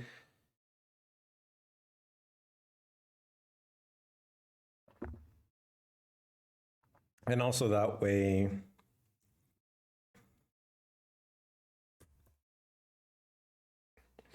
your character actually needs to rest. Like, you also need to rest. You can't always be hunting nonstop. And I'm actually hunting in the semi-easy area. Like, a lot of the hunting areas, and there's actually a lot of them, some of which I haven't even discovered, can be very challenging. Like, many I wouldn't even recommend going solo. So it's best to actually make friends, make a hunting party, or join a hunting party. Hopefully with someone that is really knowledgeable, because a lot of the challenges, a lot of like the boss type things or environments actually require being able to solve puzzles to actually survive.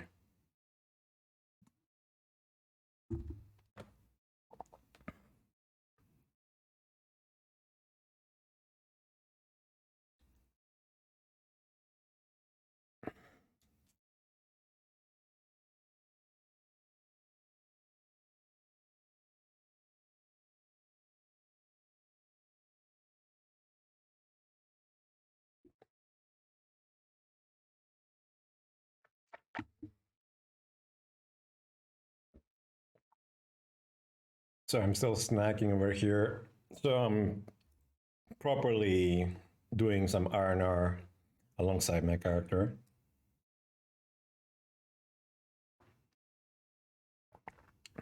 Meanwhile, here you see like my character stats is mostly focused on strength, dexterity, hit points, because you know you need to have a lot of health to survive.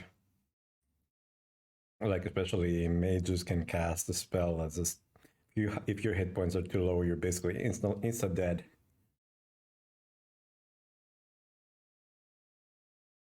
And then as much stamina as required, exactly the limit, because I was trying to maximize on dexterity and strength. But also you get strength and dexterity from items that you use in the game, and I still need to improve on actually the items that my character is using. I'm generally way too lazy, which is also why I barely ever stream, and also because streaming is a pain in the butt. Like today, I spent so much time trying to figure out why my capture card was lagging, and it turned out it was a Windows setting on my gaming PC. Who knew? it was actually outputting 60 FPS. That is actually really hard for Streamlabs to actually encode. It only was encoded correctly on the Elgato 4K capture utility, but Streamlabs would have a panic and drop every, I don't know, like every 3 frames it would drop a few, because the signal quality is actually 4K and the resolution is too high, and the FPS is too high, so it was like panicking.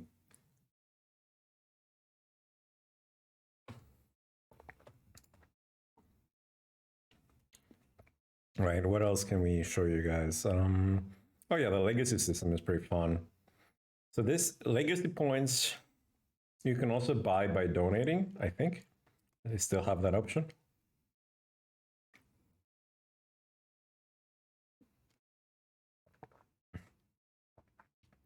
So donations are not like a pay to win mechanic here. So it's only for things that are for show.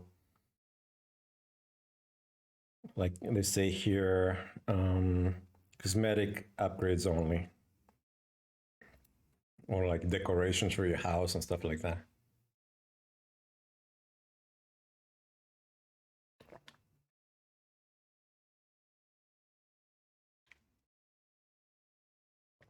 And it's like it's a fair price for legacy points. But you also get 1 legacy point per day that you spend in the game. So I have a bazillion legacy points that, I have more than I ever need. You can also spend them to open up a second character slot, a third. So you have like all kinds of dyes for all the materials. Actually, it's been forever since I looked at the decoration store.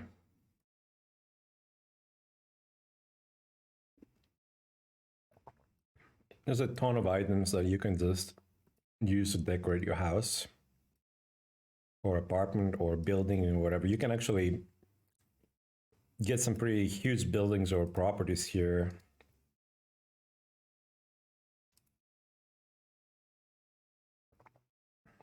But, I have a tiny house because that's the cheapest to maintain with my lazy play style.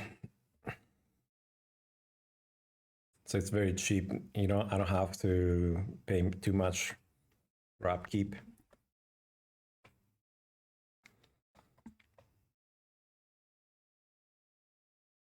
Now let's go back to the decoration menu.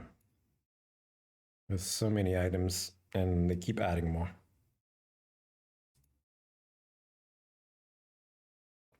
Yeah, I should definitely add some more books in my apartment. I want my character to look more smart. Smart.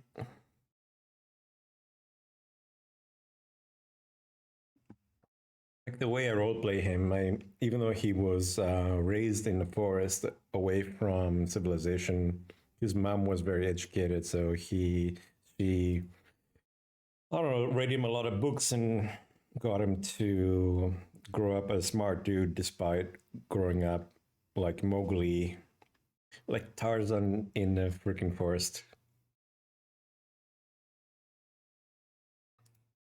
Well, the house is too small to like put up a study and stuff like that. Uzo, says Zoop. Actually, I barely ever drink, man. Like I don't even. I think I drink like 1 glass of red wine every 4 months. Yeah.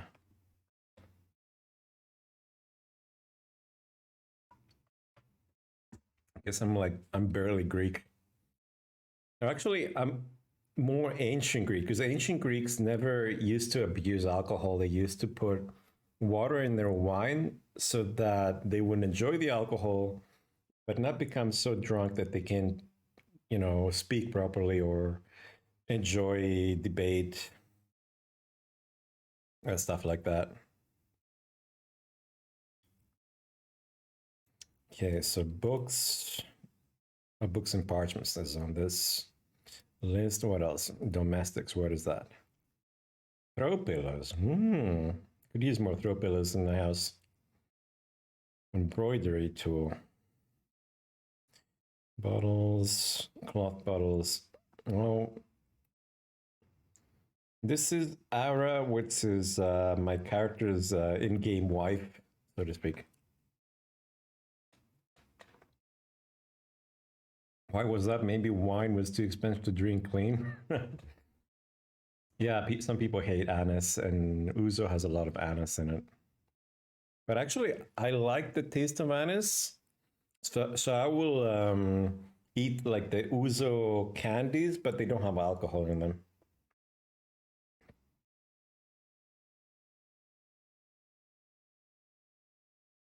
Oh, welcome mat. I should definitely add a welcome mat.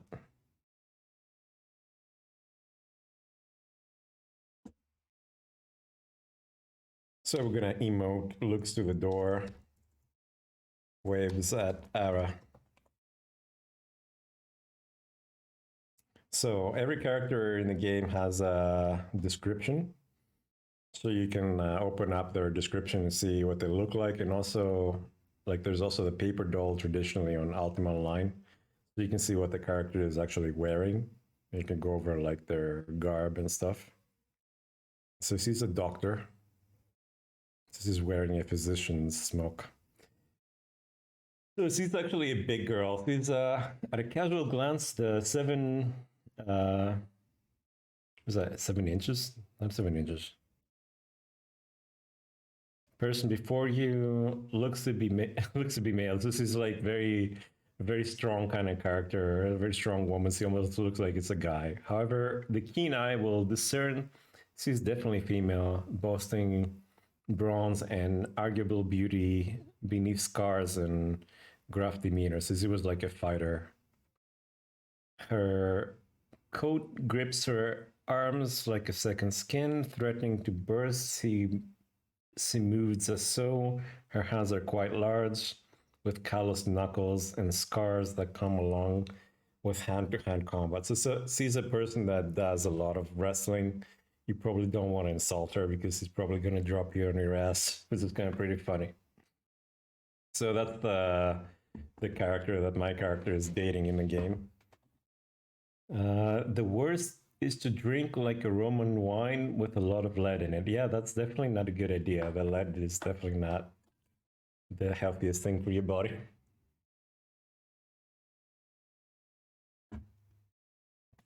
So continuing on with our description, under her left eye are 3 vertical scars that seem to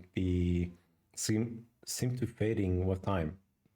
I think there's the verb to be missing there probably. Anyway, when visible, her forearms are similarly scarred with bite marks and the telltale signs of dedicated training combat. Yes, it's a very strong woman type. Oh, yes, you already talked to my character, I missed it. The doctor has arrived. Oh, hi, Dr. Love Fists. Actually, that's her last name in the game because she loves fisting people to death. She looks sad, says Zub. Well, a lot of characters in this game are kind of sad. It's a very dark world, so you know, a lot of people write sad characters to fit in, I guess. Maybe she's divorced or something. No, she's dating my character right now, and they were both actually, before they found each other, they were both virgins in the game. So they had 0 romantic experiences, but a lifetime of fighting experience. So it's kind of a interesting kind of couple of characters.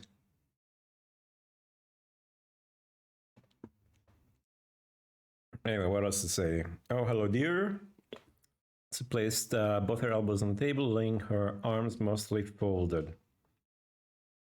And my character said, "Oh, hi, Dr. Lovefist." And then she's like, "I noticed the hole is a bit, well, you know, what happened to Darling?" What?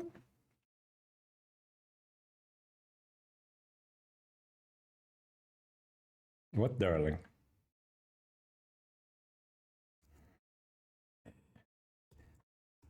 I never called you Darling. And then my character like emotes chuckling.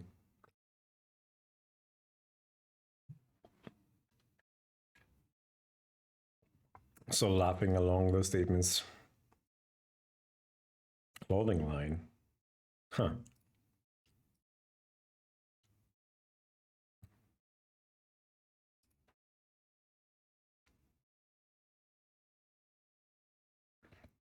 Pikachu. What do you mean by the Pikachu emoticon, Zoop?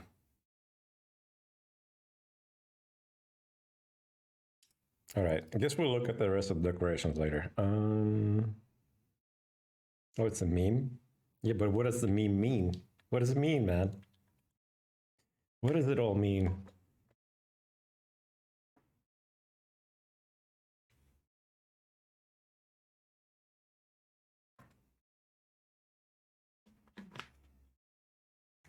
Surprise Pikachu. Okay, okay.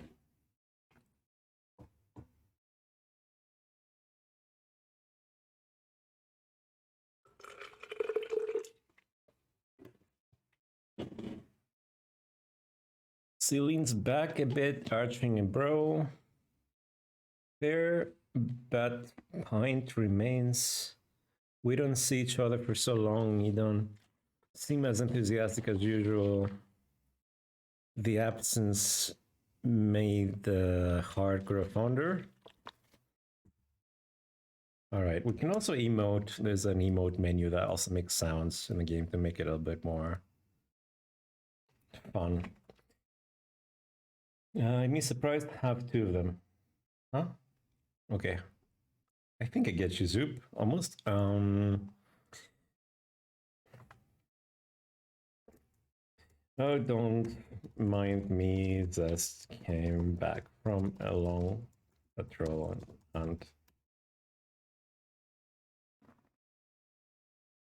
But yes, it has been a long time since we ran into each other.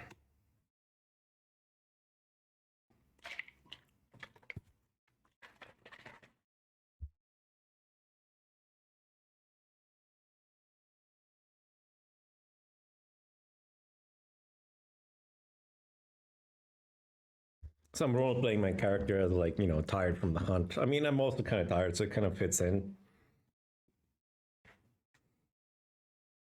Just go with the flow type of roleplay. As he says, Ara says, I've been trying to get us a nice big house, by the way. But that Tulador fella says he got an offer for 30 gold for this house I wanted. So I'm kind of hands tied till I can get some on to redesign my, I don't know what it means there. He also talks with an accent and I don't always make it out. Agreed to the idea, but I don't know what he'll charge. Okay. Just talking about getting your house and like decorating and shit. Buy a house is good. Yeah, but my character is very frugal and he prefers to just have a small house.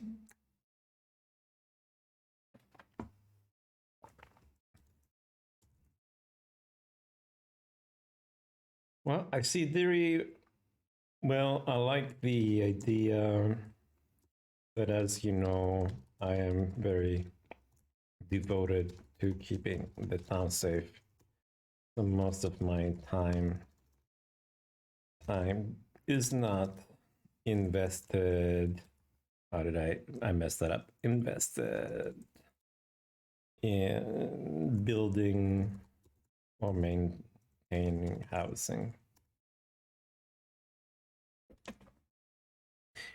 Don't know how the real estate is here though. Maybe bio. Actually, I mean, there are some places, and you can also in this server, you can actually buy or claim land. So you can go anywhere and claim the land. They don't have cars, no, but they need oil. Yep. For lighting, you need oil.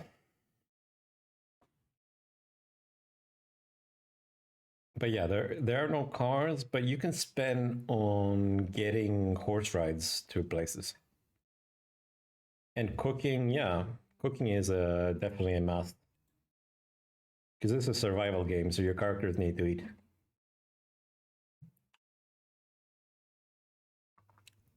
And as Ara says, as am I, the only place I usually get coins is from the things I'm defending the fort from. So usually it's the road that leads past the bridge. I'm more of a bridge defender, I guess.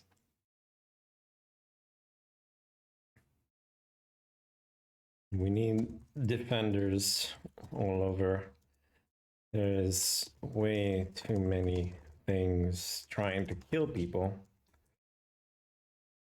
And never enough defenders. He also says, though I do occasionally go kill some pirates. I get to keep those greedy pirates at bay. Yar. She taps her cheek a bit. Orcs and halflings. Oh, there are no other races here. Some roleplay servers have races, but this server only has humans with different backgrounds. I mean, you have like, I don't know, magical type beings, but they're not played by players. They're played by dungeon masters or game masters and stuff.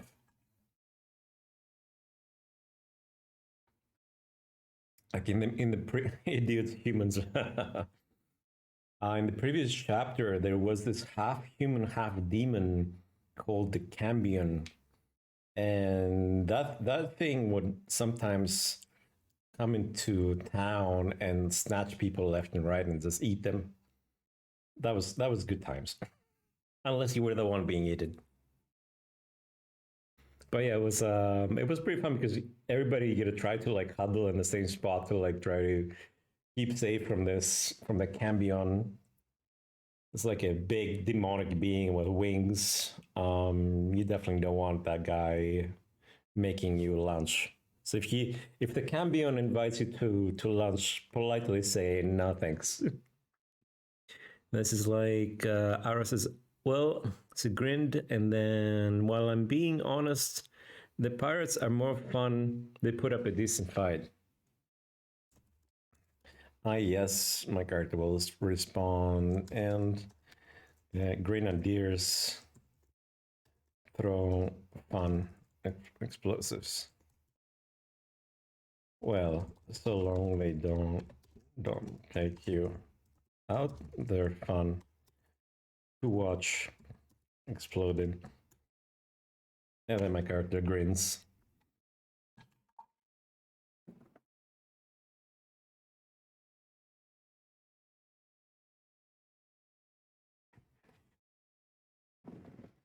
Yeah, the pirates are kind of fun to actually attack. Except for a few of them that are insanely hard to kill. And once you kill them, they don't actually have any coins or anything useful to loot off their bodies. So I'm like, whatever. Barely worth the effort for me.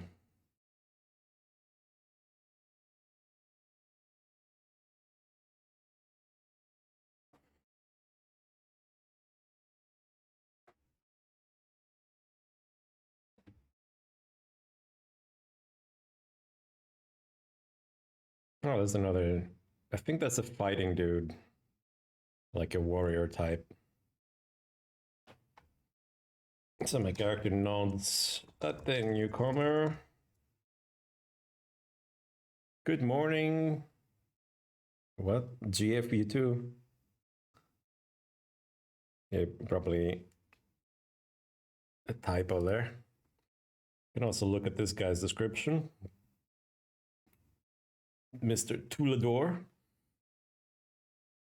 A huge towering man of color with, I think he meant broad muscular shoulders and without any hair or beard. He looks around with piercing glance. He has muscles all over his body. You can't see any bit of fat. He's like very fit. His hands are huge, bare pranks full of calluses from heavy bodily labor. Is also kind of some kind of a laborer.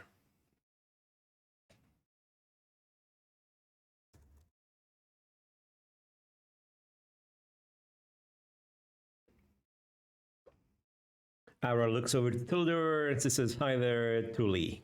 I guess that's his. A lot of serious people, says Zoop. Yeah, this is a very serious server, man. You can't have unserious people around.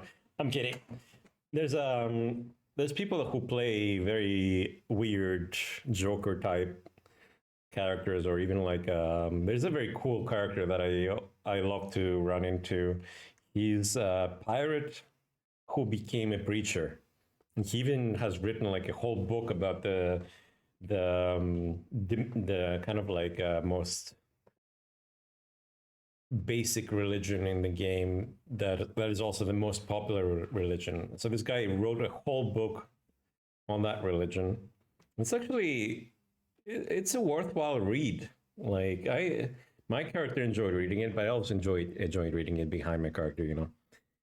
Tildor says, "Was this the little hunting up to the lanterns and back?" And Ara's her eyes light up as she remembers something and begins digging in her pack. Oh, so she dug up some food. Cool.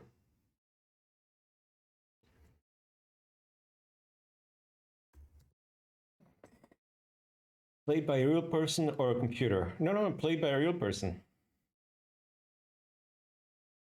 It's another player character that's a lot of fun to roleplay with. It's such a cool template. And you know, he talks like completely pirate, but it's like an old wise pirate. Yeah, very creative. This whole server is very creative. That's like the whole benefit of actually, you know, getting into this thing that's role playing.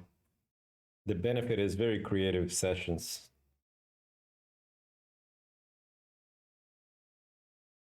So Tildor says, food is always good. And then Ara's like, "Well, come here. I got enough for all of us." It's the giggles.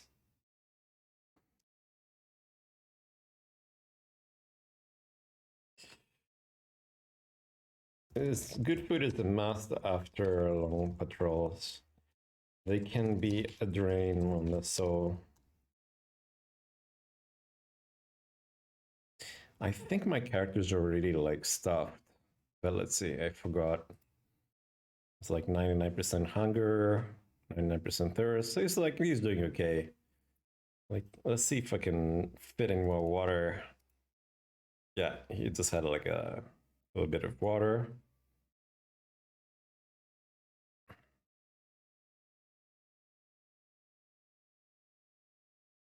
And Tildor says, by the way, I gave Tawasha about 100 hawks. Make sure she shares with you. My character says, that is very nice of you. And Ara says, he usually does. I don't think I have to worry about that. We are business partners after all. Tawasha is still doing a lot of farming, yes?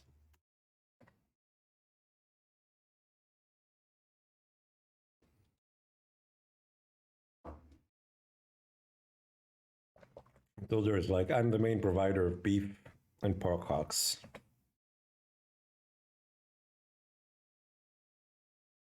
Nice going, Mr. Tulador.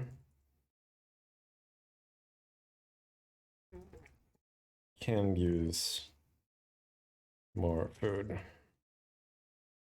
And I was like, I believe she's filled a number of larders with goods. So I'm pretty sure she's focusing more on her tailoring right now.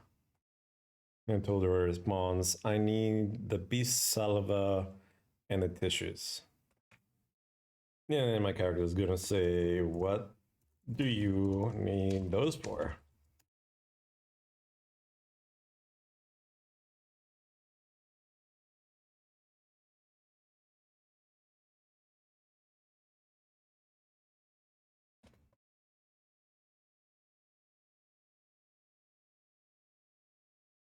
So how are we doing on grid? I think my grid should probably be completely full by now. Yeah, that's true.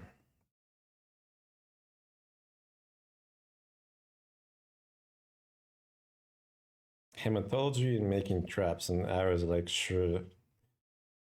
Don't share the secrets with the world.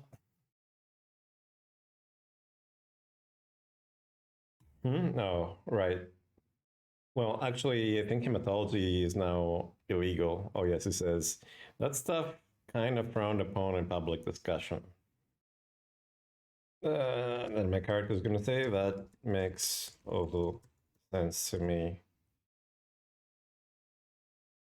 It's super useful. No? And Tilda responds, why? It has great uses for fighters. Yes, exactly. Fully. He kind of like plays on his nickname a little bit. Then our response, of course, but it's still considered a taboo subject. I'd like to change that, but... And my character's like, reminds me of the time I was thrown out of the medical convention for being only a field medic. And then let's add a laughs to animate it a little bit more.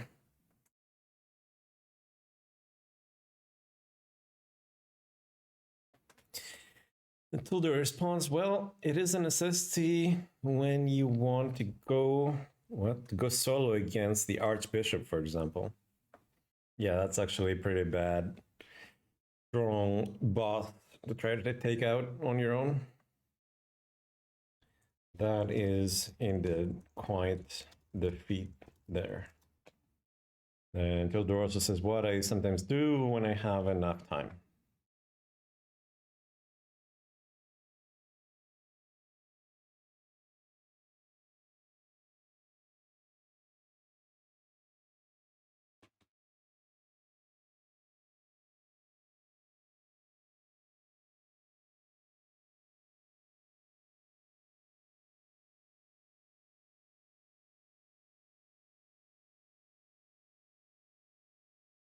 Needs solo eternities, but yes, he can't down me as well, or she, he, blah. You confused and he confused me.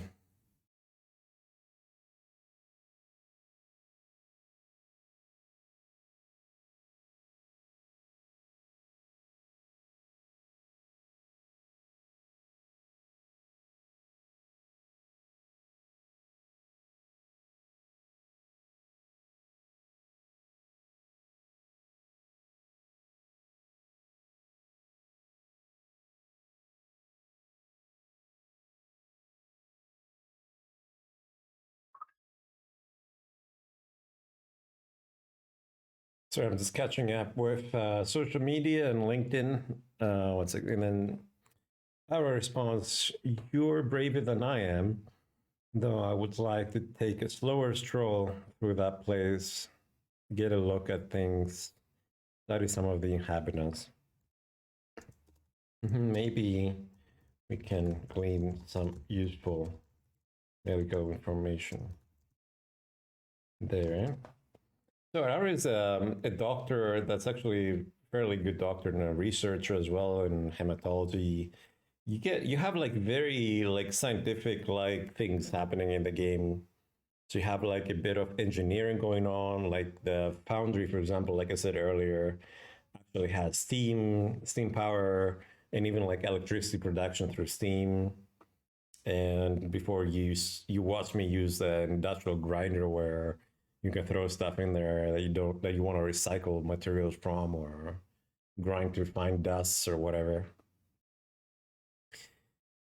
So then Tulandor says, go ahead, I kill everything. Then you can get your samples and so on. And then Arrow responds, last time I was there, I spent most of my time discarding Thronesworn fools. They are a pain. Nara says, well, if nothing else, we might be able to find out where the torment actually comes from. A biological standpoint. Well, hopefully. Though probably a harder thing to really figure out. Definitely worth trying, though.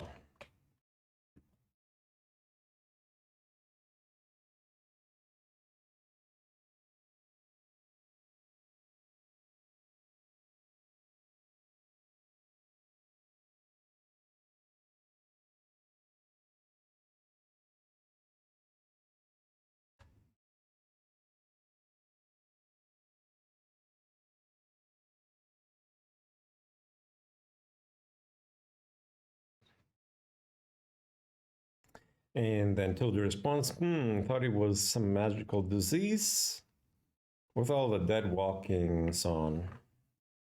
And my character responds, hard to say. Nara also said, yes, well, some people treat hematology as magic. Perhaps magic could be treated as science. Who knows? So much we mortals do not yet know.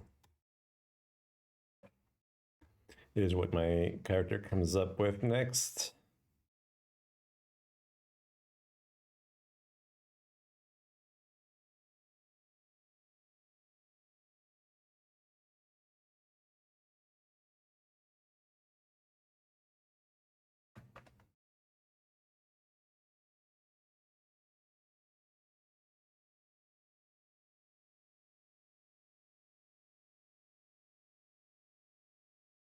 And Tudor says, well, I don't know about science and so on. I'm the they mad at me, mad, kill them type of guy. Ara smiles and says, I'm sure there are many mysteries we won't even cover in our lifetime, but if nothing else, we can hope to shine a light towards the future generations. That's a good thought, Deary.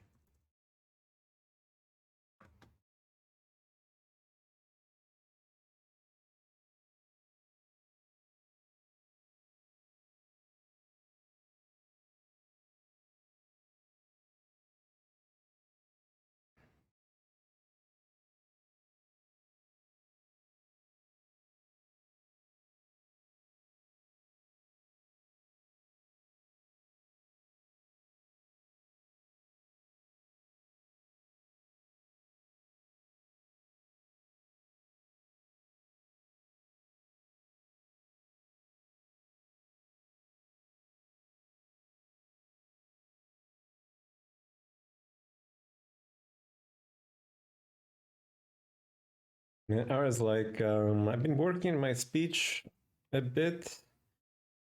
It's still hard, but maybe one day I'll be able to speak normal all the time without putting lots of thought into what my mouth is doing. Oh. That is indeed wonderful news. Whoops.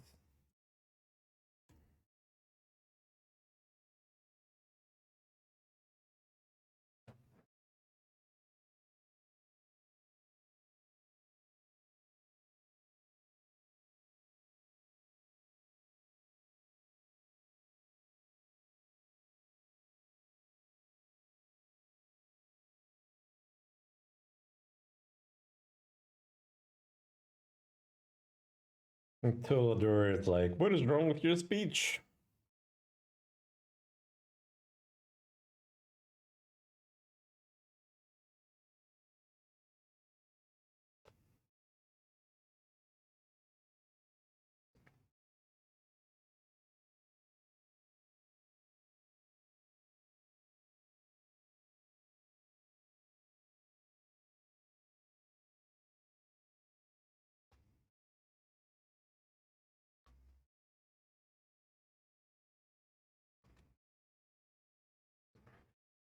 Ara says, well, usually you sound like a mouthful of food since I hit my head as a child. That's funny. So my character also laughs off at that. Zoop is saying, what? What does this guy want? I don't understand Greek. I'm not sure I can listen to this right now, man. Show me a clip later if you want.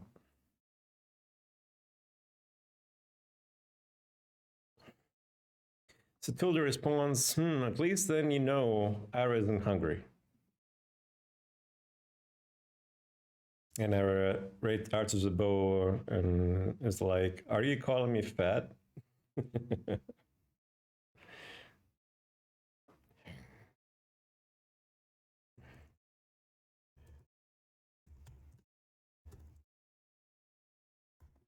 my character's like, hey, careful how you talk about my dear. Please, like, a little protective. And Tilda responds, huge people like we are not fat. It is simple, is a matter of a fact.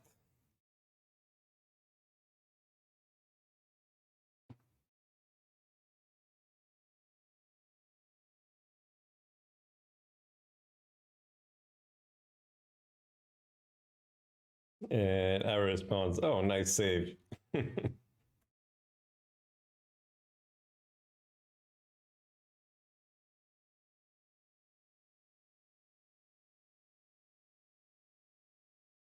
I told her response, poor body needs too much nutrition preventing us from getting fat. Oh, he means our body. Yeah, true. Like if you have a lot of muscles, your muscles eat up all the fat.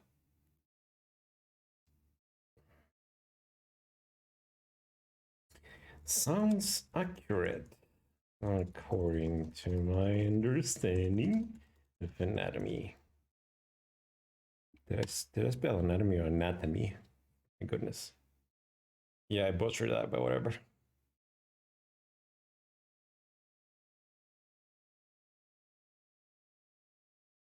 Like my character has like a maximum anatomy skills, which is the skill you need in the game to actually do the most damage, but also to heal, like to keep people alive while fighting. So so he's basically a field medic as I roleplay him.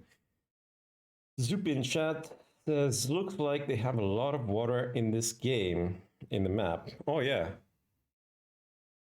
Like this is a river area that also goes into the fort. And there's like moats and stuff around the fort. So it's like they've dug out like a whole like moat for protection, keep the bad things out. But also there's like big walls and stuff. It's a fairly secure fort. Tilda is like, even a dwarf like Amon understands this. And Ara tugs her lab coat off and folds it away. And she responds, he's not a dwarf, he's font-sized.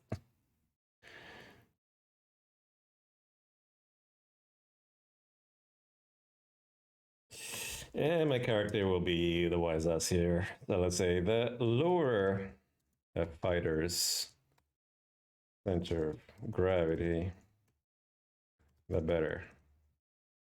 And then grins slightly. So Zip in chat says fun size. Yeah, right? Because they're both like big and tall, and my character's like above average height.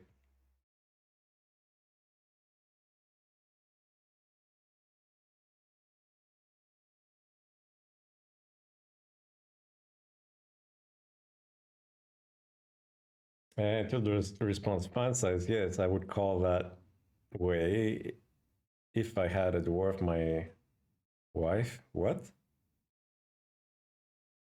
Huge one are better to hide behind. The bigger they are, the harder they fall. Grins some more, then waves it off. Then Ara says, is that why I feel the need to drop to all fours when I rush someone? Never thought of that.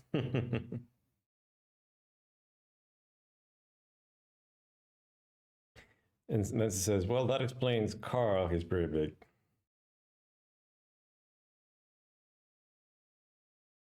So if you just tuned in, we're just having like a chill role-playing session in Tavern inside of Requiem, which is like a very dark medieval kind of world, but also, I mean, not completely Dark Ages stuff, like closer to Renaissance type deal. So you have like firearms, you have steam engines and electricity rarely, but you know the Foundry faction in the game actually has like a small factory type deal. And Tudor says, I'm a frontline fighter. Other ones need to hide behind me, so bigger is better for me. And then Ara responds, you're also very boastful.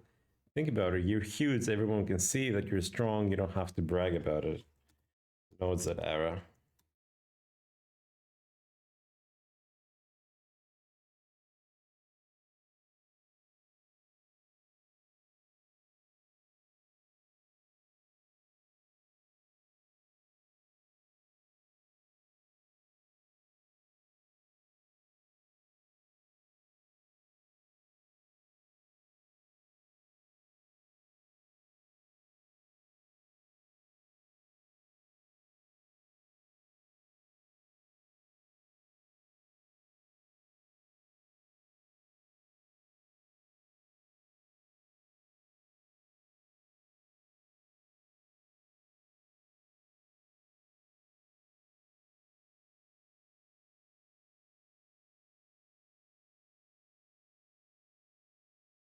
So another role-playing system I play on is for Grand Theft Auto.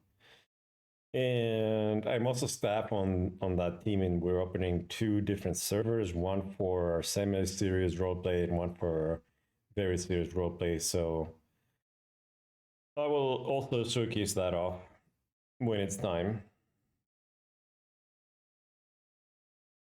Okay, what else did I miss from? Okay, so Arrow also said, however, on the subject of bragging, when we're going to have another tournament, I'm looking to win a belt from somebody. Until the response, I didn't mean to brag, that I go solo against the Archbishop is simply a matter of fact. Tournament, belt, Nancy nods. Then he's like, is there food?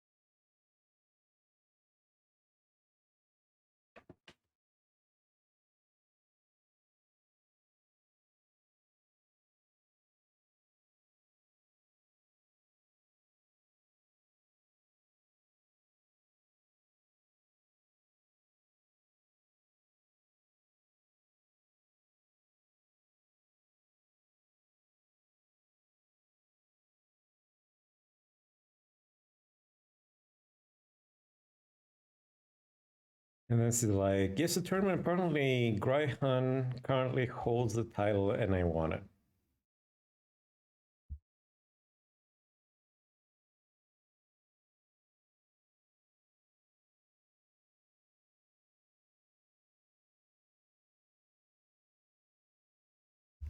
Yeah, I told her it's like Gryhan, he lost. That's a funny name.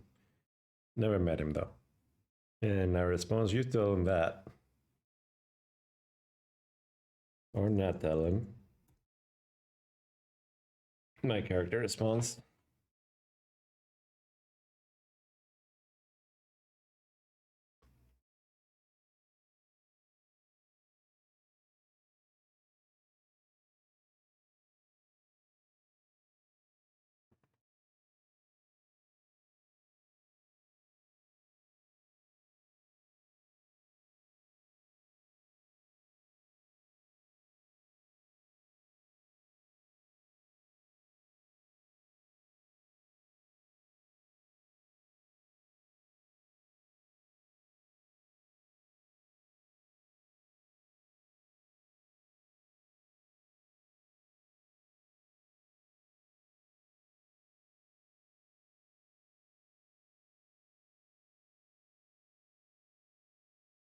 And Tilda says, oh, let me guess, he's that kind of person with a massive ego.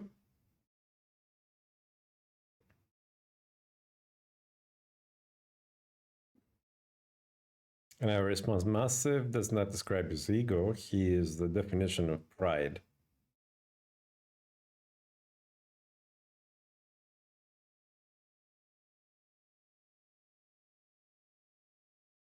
Aside from that, seems to be a pretty square guy.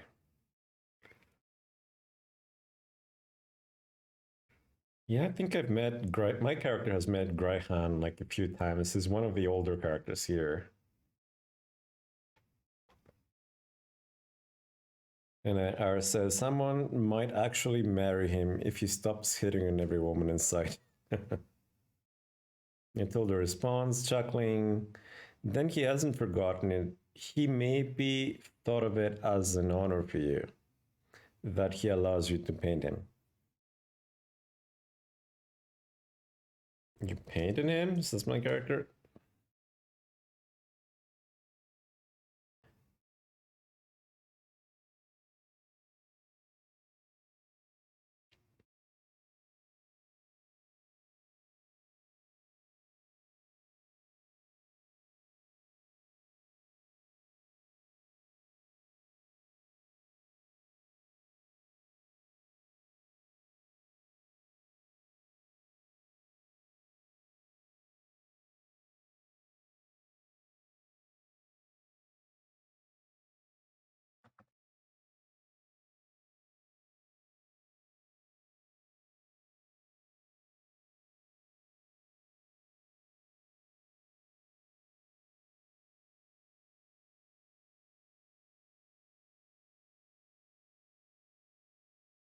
And Ara says, well, I started by painting the scenery from inside Carl's chamber, but it needed something more, so I drew a stick figure with its foot on top of Carl's Drycon. Shut up, and I offered to put him over the Graihan stick figure. Huh. Oh, another doctor just shut up. Daphne Whitestar is a very dedicated doctor on this server. All she does is treat patients. I've never seen her ever do anything else. It goes from clinic to clinic. Talk about dedicated doctor.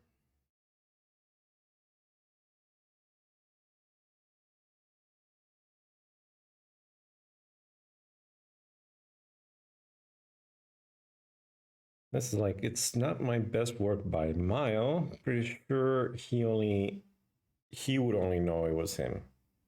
And that's the giggles.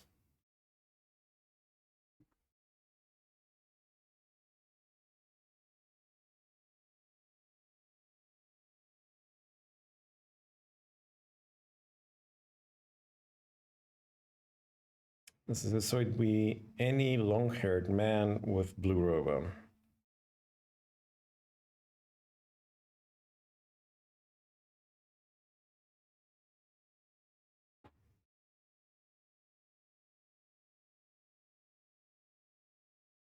He wasn't exactly around for me to use as a reference.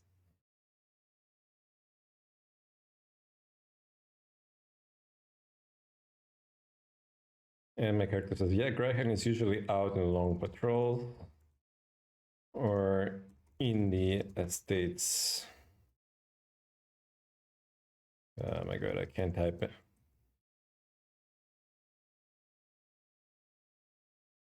Like, if I forget, he's part of one of the factions in the game, and they have properties somewhere out there, but I don't remember where.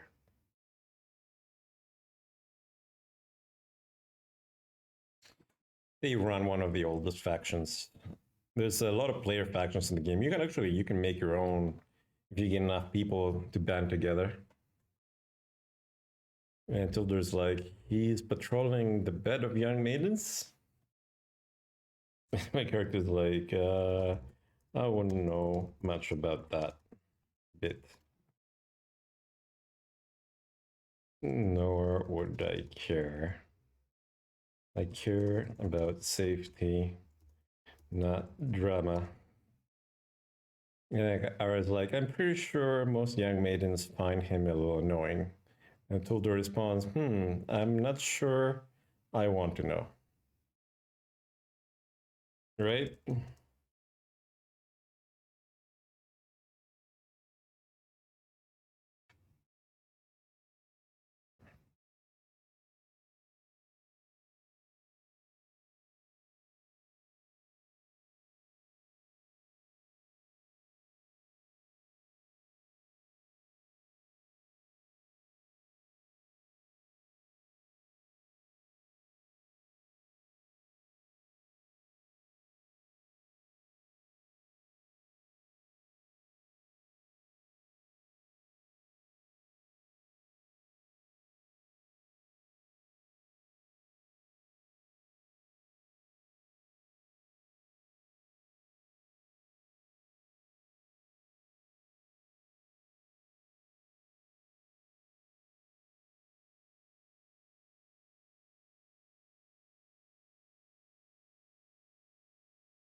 And ours like here to wash muck boots that have gotten better.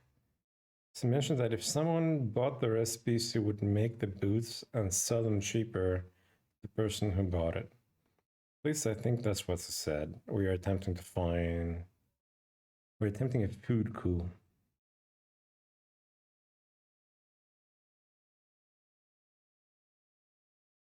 Which requires a bit of coin.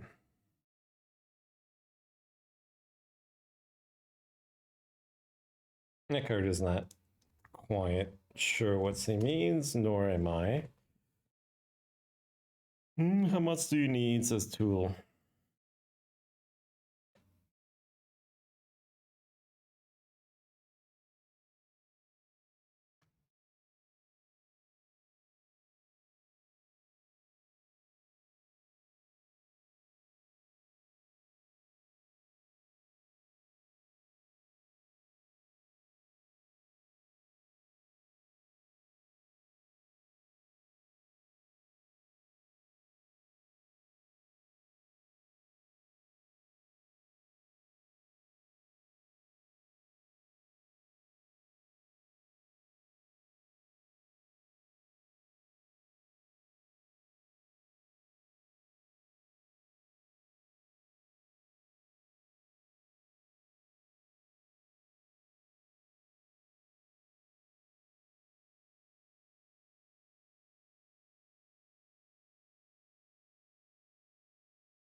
It's like Miss Wondering has been bad mouthing my pies. So to wash, decided we should show her up by selling more food than she does. Who are you talking about, dearie? But that's so no easy feat considering she sells the food there cheap and in massive quantities.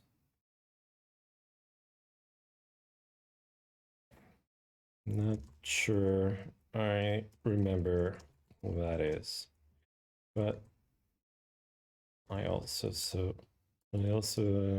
don't see the issue.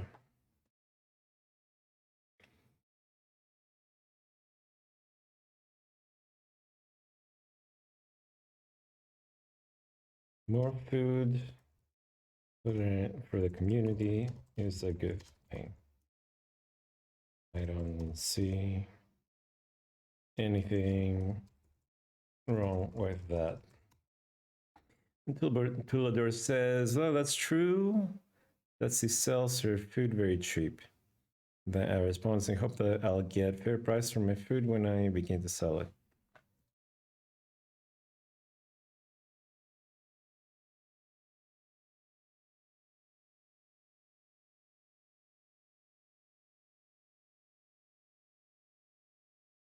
The rest are details. So my character's like, more food means more survive. That's good. The rest are details.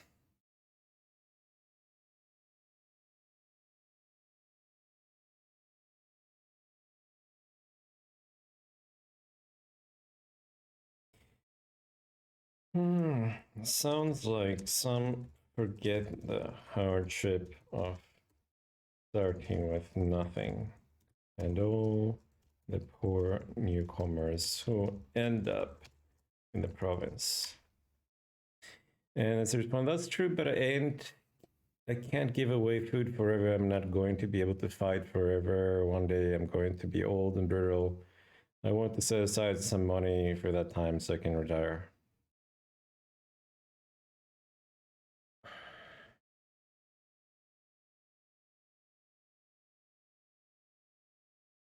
I told the response, well, at the moment here is an abundance of food, though I have to say I bought my garlic bread at Tawasha's vendor.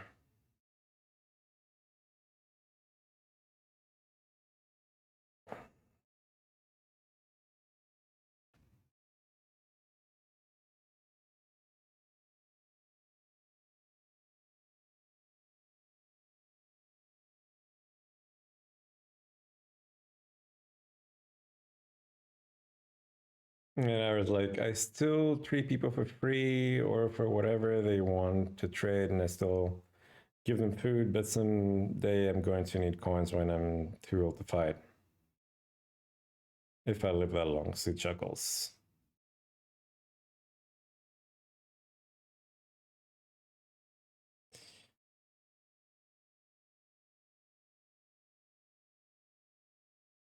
Well, if the community has barely any living soul,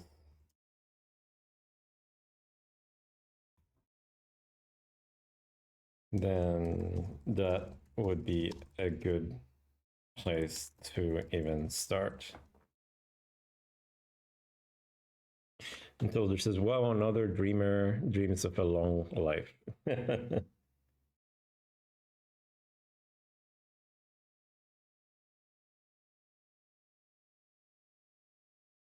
And Ara's like, I don't expect to live too long before I met him on. I didn't expect to get to the age of 40, but now I've got something to look forward to. Until the response, I thought we would have waved the dream of a good life goodbye as we came here. Fair enough, Mr. Tulador.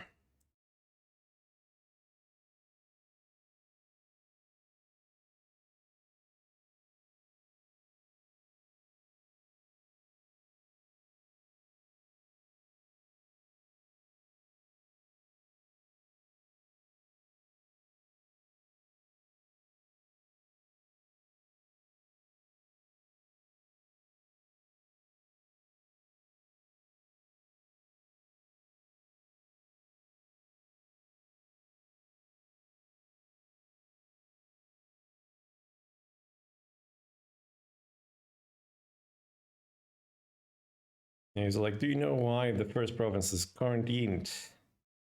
I respond, well, it makes sense when you find your someone. He smiles to Todor. Zara and Amon are dating, and Todor is probably single, from what I gather from Ara's comment. So yeah, just sitting around role playing, you still gain infusion, which ends up in animus, which you can spend on skills. So that doesn't mean like just because you hang out at the tavern and inn and role play with other people that your character doesn't develop. It still develops. And Ara says the reason for the quarantine is irrelevant. I never had any plans of going back home to begin with. I'm certain I'll die here, but it doesn't mean I have to be miserable.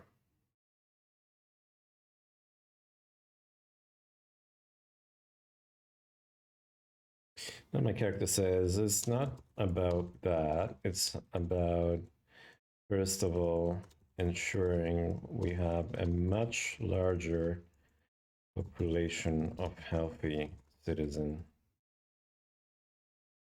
Then we can see about personal interests if that day arises. And I was like, I came here to start a new life, one where I would be happy not just some tool for someone else's use. And the folder's like, you don't have to undead enough coins for a nice house, cabin, good equipment, good food, drinks, and you also have something left. I don't know what it says exactly, but I'm not sure to whom.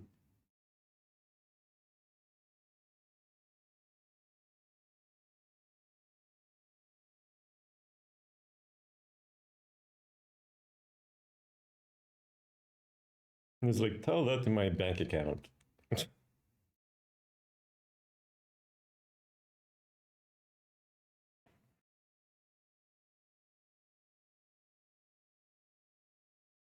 Surviving is the most meaningful bank account out here.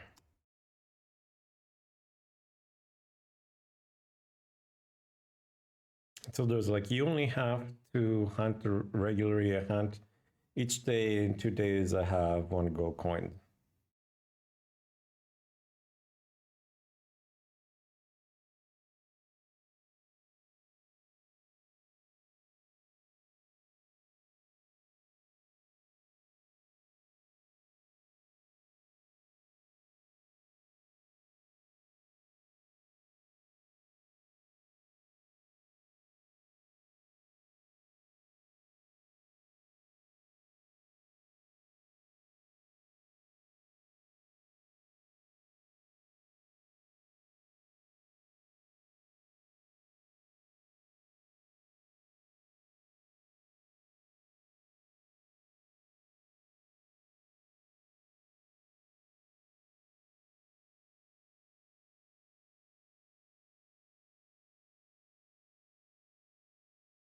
Yeah, I respond. Injured folks don't just pop by when you're ready.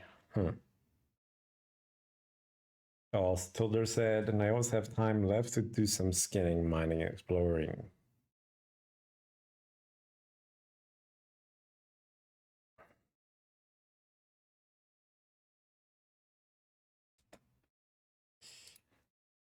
All right. Nice to see you both. It's time to turn in for some rest. Keep safe and alive first and foremost. And Mr. Tulador, try not to take too many unnecessary risks. We can't afford to be losing fighters.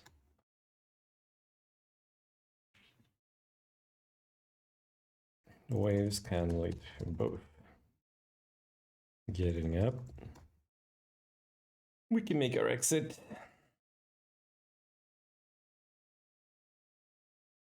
And just go for a little rest, and maybe we'll stream again, some more roleplay another day. I want to put on my armor. Just in case, you never know. This place is pretty effing dark. There's always someone hiding around the corner, ready to take you to lunch, where you are the lunch.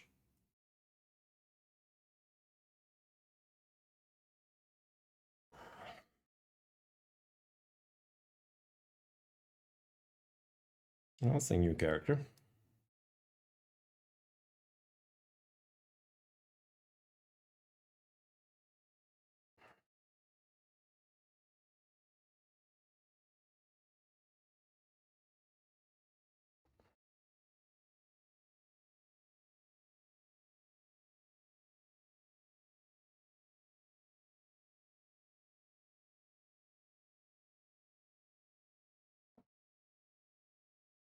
All right. Well, at least I recharged my character's grit, so he's ready to go for another handsome time.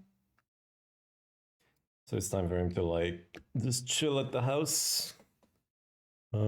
Thanks for joining into the stream. Let me know if you have any questions. I can let you know what it takes to join this role-playing world, or how to like, have fun with role-playing overall. There's a few different games that have role-playing communities. And more or less, I mean, what you learn in one role-playing world, you can actually apply in others. So the game fun continues. Anyway, so thanks for joining in. I'll see you guys